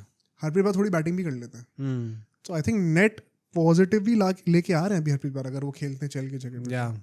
एक हार्श कॉल, लेकिन why not think about it. सोचो, जो भी पंजाब फैंस है वो से कि आप सोच के देखना इसके बारे में। केकेआर के लिए आई थिंक एक ही सवाल है, मोइन अली वाला। अगर पिच मिल रही है तो आंख मीच के मोइन अली को स्टार्ट कराओ। अगर पिच पे पेसर्स के लिए ज्यादा हेल्प है तो भी I think it is time to start नोकिया। हाँ एग्जैक्टली, स्पेंसर से I am going to do away with that. मुझे लगता है कि अब टाइम आ गया नोकिया को चांस देने का। वैसे भी स्पेंसर इज नॉट वर्किंग तो might as well give somebody else a chance. Express pace है, क्या पता थोड़ा सा हरी करके बॉलर्स को बैटर्स को आप शॉक वैल्यू पे आउट कर सकते हो। एंड आई थिंक वो अगेन हमेशा वो सवाल रहते हैं क्या रसल के ऊपर क्या है। आई थिंक अगेन हमारा भी वही पर्सपेक्टिव रहेगा कि पॉवल को कायदे से तो स्टार्ट करना चाहिए, बट ठीक है अगर उनको कराना है, उनको खिलाना है तो ठीक है खिलाओ बॉल। एंड क्योंकि मोइन अली का ये भी है ना कि राइट आर्म ऑफ स्पिनर है, पंजाब के मिडिल ऑर्डर में नेहल को हटा दो आप, सारे राइट हैंडर्स हैं, तो वो भी एक थोड़ा ट्रिकी स्पेस रहता है वहाँ पे। की बैटल से अगर मैं बातें करूँ यहाँ पर तो I think Shreyas versus Varun Chakravarthy, this is something I genuinely want to see. 6-7 over से शुरू हो जाएगा की बैटल ये। हाँ अगर श्रेयस टिकते हैं तो बढ़िया की बैटल होगा। जिस बंदे को अपने नेट्स में इतने सालों से खेला है, केकेआर से एंड इंडिया से भी, क्या आप मिस्ट्री डिकोड कर पाते हो उनकी? Very interesting battle. सेकेंडली अगर मैं एक और बैटल यहाँ पे पोस्ट करूँ तो प्रियांश आर्या वर्सेस वैभव, क्योंकि पावर प्ले में अगर स्पेंसर नहीं होंगे या फिर नोकिया नहीं होंगे तो फिर वैभव अरोड़ा को विकेट लेने होंगे। Priyansh Arya the man in form, Vaibhav Arora जिन्होंने अच्छी परफॉर्मेंस भी दिखाई है वेरी ऑनेस्टली इस सीजन, बट काफ़ी हेवायर परफॉर्मेंसेस भी दिखाई हैं।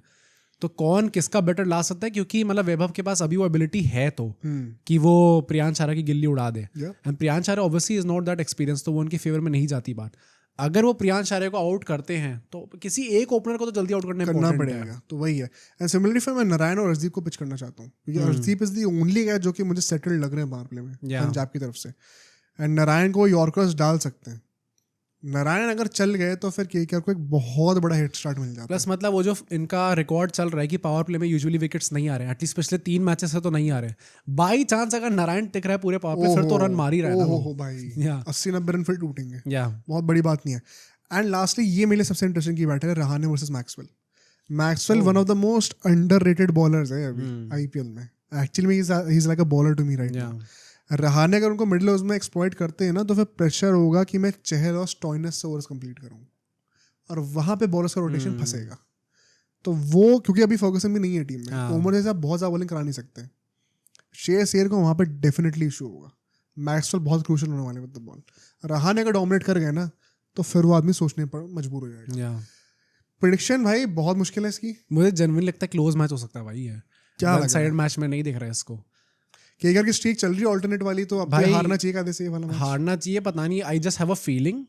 इसमें कोई बहुत ज़्यादा लॉजिक नहीं है, क्योंकि जब टीम्स बहुत क्लोजली मैच्ड होती है तो हमेशा फीलिंग पे जाते हो most probably. I just have a feeling कि केकेआर शायद might pull out a win. भाई तुम पंजाब के लिए ये देखो, it's a season defining week. हाँ, विच स्टार्टेड फ्रॉम संडे। वो मैच हारे, अभी केकेआर से मैच है और इस हफ्ते 2 मैच आरसीबी से हैं। एक आर से, हाँ राइट दोनों 8 दिन में 4 मैच उनको खेलने हैं। अगर ये 4 में से 3 भी हार गए ना, all of a sudden you are thinking कि क्या हो गया। हाँ, नैरेटिव ऊपर से एकदम ही नीचे चला जाएगा। और अगर जीत गए तो यह वर्चुअली क्वालिफाइड इसी हफ्ते के। ये सीजन डिफाइनिंग वीक होने वाला उनके। और आप पहला मैच हार चुके हो, अगर ये भी मैच हारते हो ना, आरसीबी एटलीस्ट अवे तो जीतने का रख रही है। तो अब 4 में से अगर 3 हार जाओगे ना भाई, बहुत बुरा डाउन टर्न आ रहा है। ये टिपिकल पंजाब हो जाएगा अगर आपने यहाँ से चोक कर। तो आई थिंक यार मतलब मैं जिंक्स नहीं करना चाहता, तो मैं तो कह रहा हूँ कि फिर भाई कम ऑन टेक अ क्योंकि कॉल। वैसे भी ऑल्टरनेट मैचेस हार ही रही हाँ है। तो तुम क्या कह रहे हो कि हार रही है? यार देखो, पंजाब को आप डाउट तो नहीं कर सकते। हाँ तभी मैंने कहा it's just my gut feeling, क्योंकि ये इतने क्लोजली मैच टीम्स हैं, नैरेटिव के बेसिस पे देखोगे तो शायद पंजाब बेटर ही रही है अभी तक इस सीजन में 100%। बट वही बात है कि केकेआर भी इतनी अनप्रेडिक्टेबल टीम है कि वो निकाल सकती है भाई विन, मना नहीं कर सकते। निकाल तो सकती है भाई पर चलो मैं पंजाब कहूंगा अभी के लिए, ठीक है। बाकी समझदार को इशारा काफी है। लास्ट मैच में चलते हैं, डीसी वर्सेस आरआर। दोनों टीम्स जो कि हार के आ रही हैं, एंड डीसी एक राधा क्लोज गेम हारी है, बॉटल करा है, but RR once again nowhere in the competition. Plus मतलब इधर अगर आप 5 में से एक मैच हार रहे हो तो it's never a big problem. हाँ भाई, मतलब 5 में से 5 जब जीते तो थोड़ा नॉर्मल होता है कि डीसी कर क्या रही है। So I think it is only fair कि आप एक मैच तो हार भी रहे हो तो कोई प्रॉब्लम नहीं है, बट आप घर पे हारे हो which is not going to be your home ground. एक तो ना इन दोनों टीम्स के लिए मुझे ये बड़ा अनफेयर लगता है कि इनको अपने होम ग्राउंड में संडे को जाके खेलने को मिला पहला मैच, जो अल्टीमेट मीनिंग का होम ग्राउंड है। और क्यों होता है ऐसा भाई, रेवेन्यू के चक्कर में, I don't understand.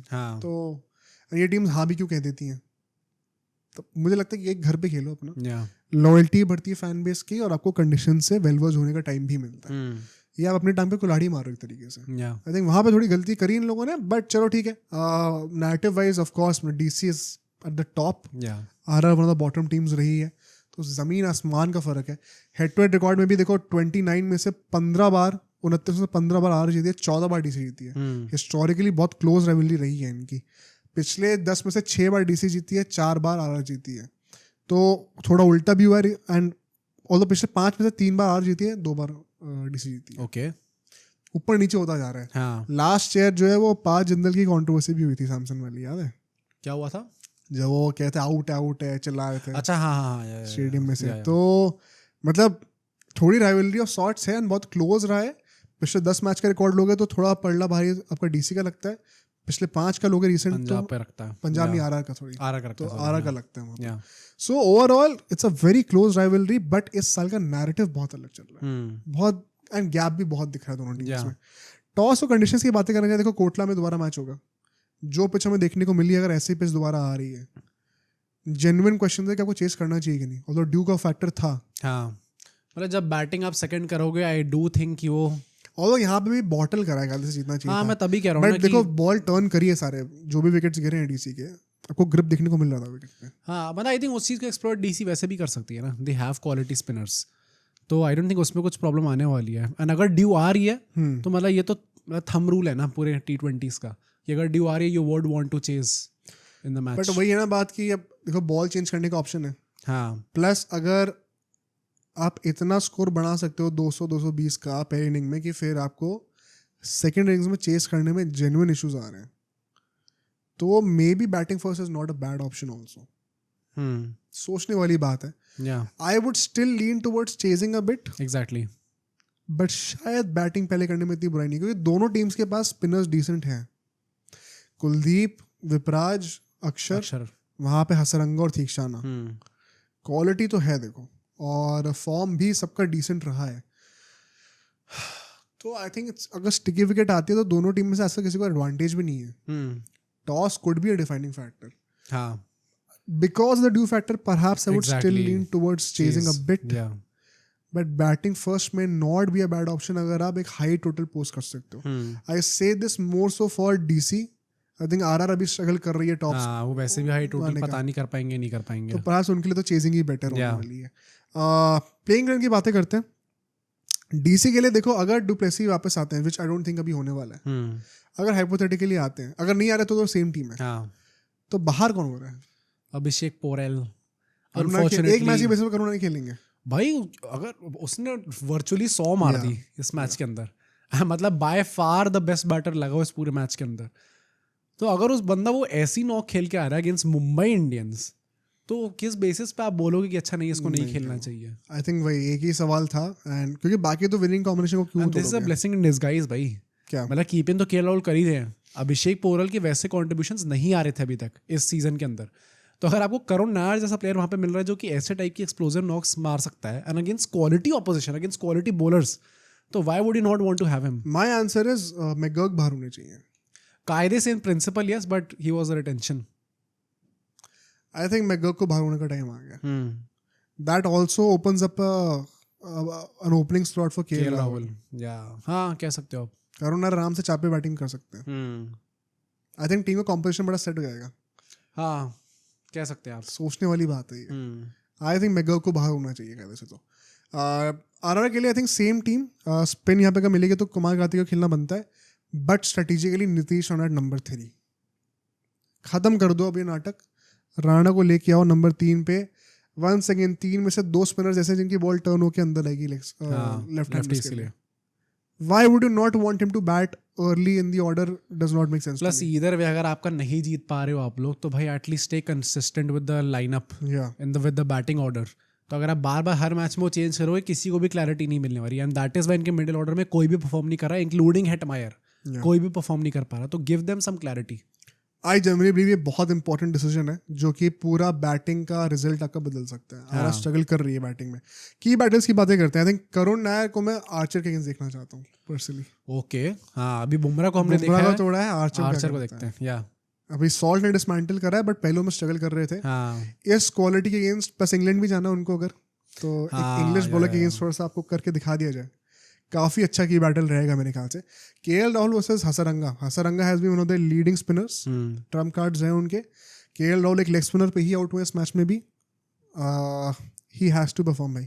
Middle order में आई नो एक ही मैच भी हुआ है बट ऐसे क्लच मैचेस में परफॉर्म करके देना पड़ेगा. प्लस बहुत इंपॉर्टेंट है उनका चलना. मतलब अल्टीमेटली वो खिलाड़ी हैं जो कि इंश्योर करते हैं कि टीम जीत जाए. मतलब वो आरसीबी वाला match that was a master class.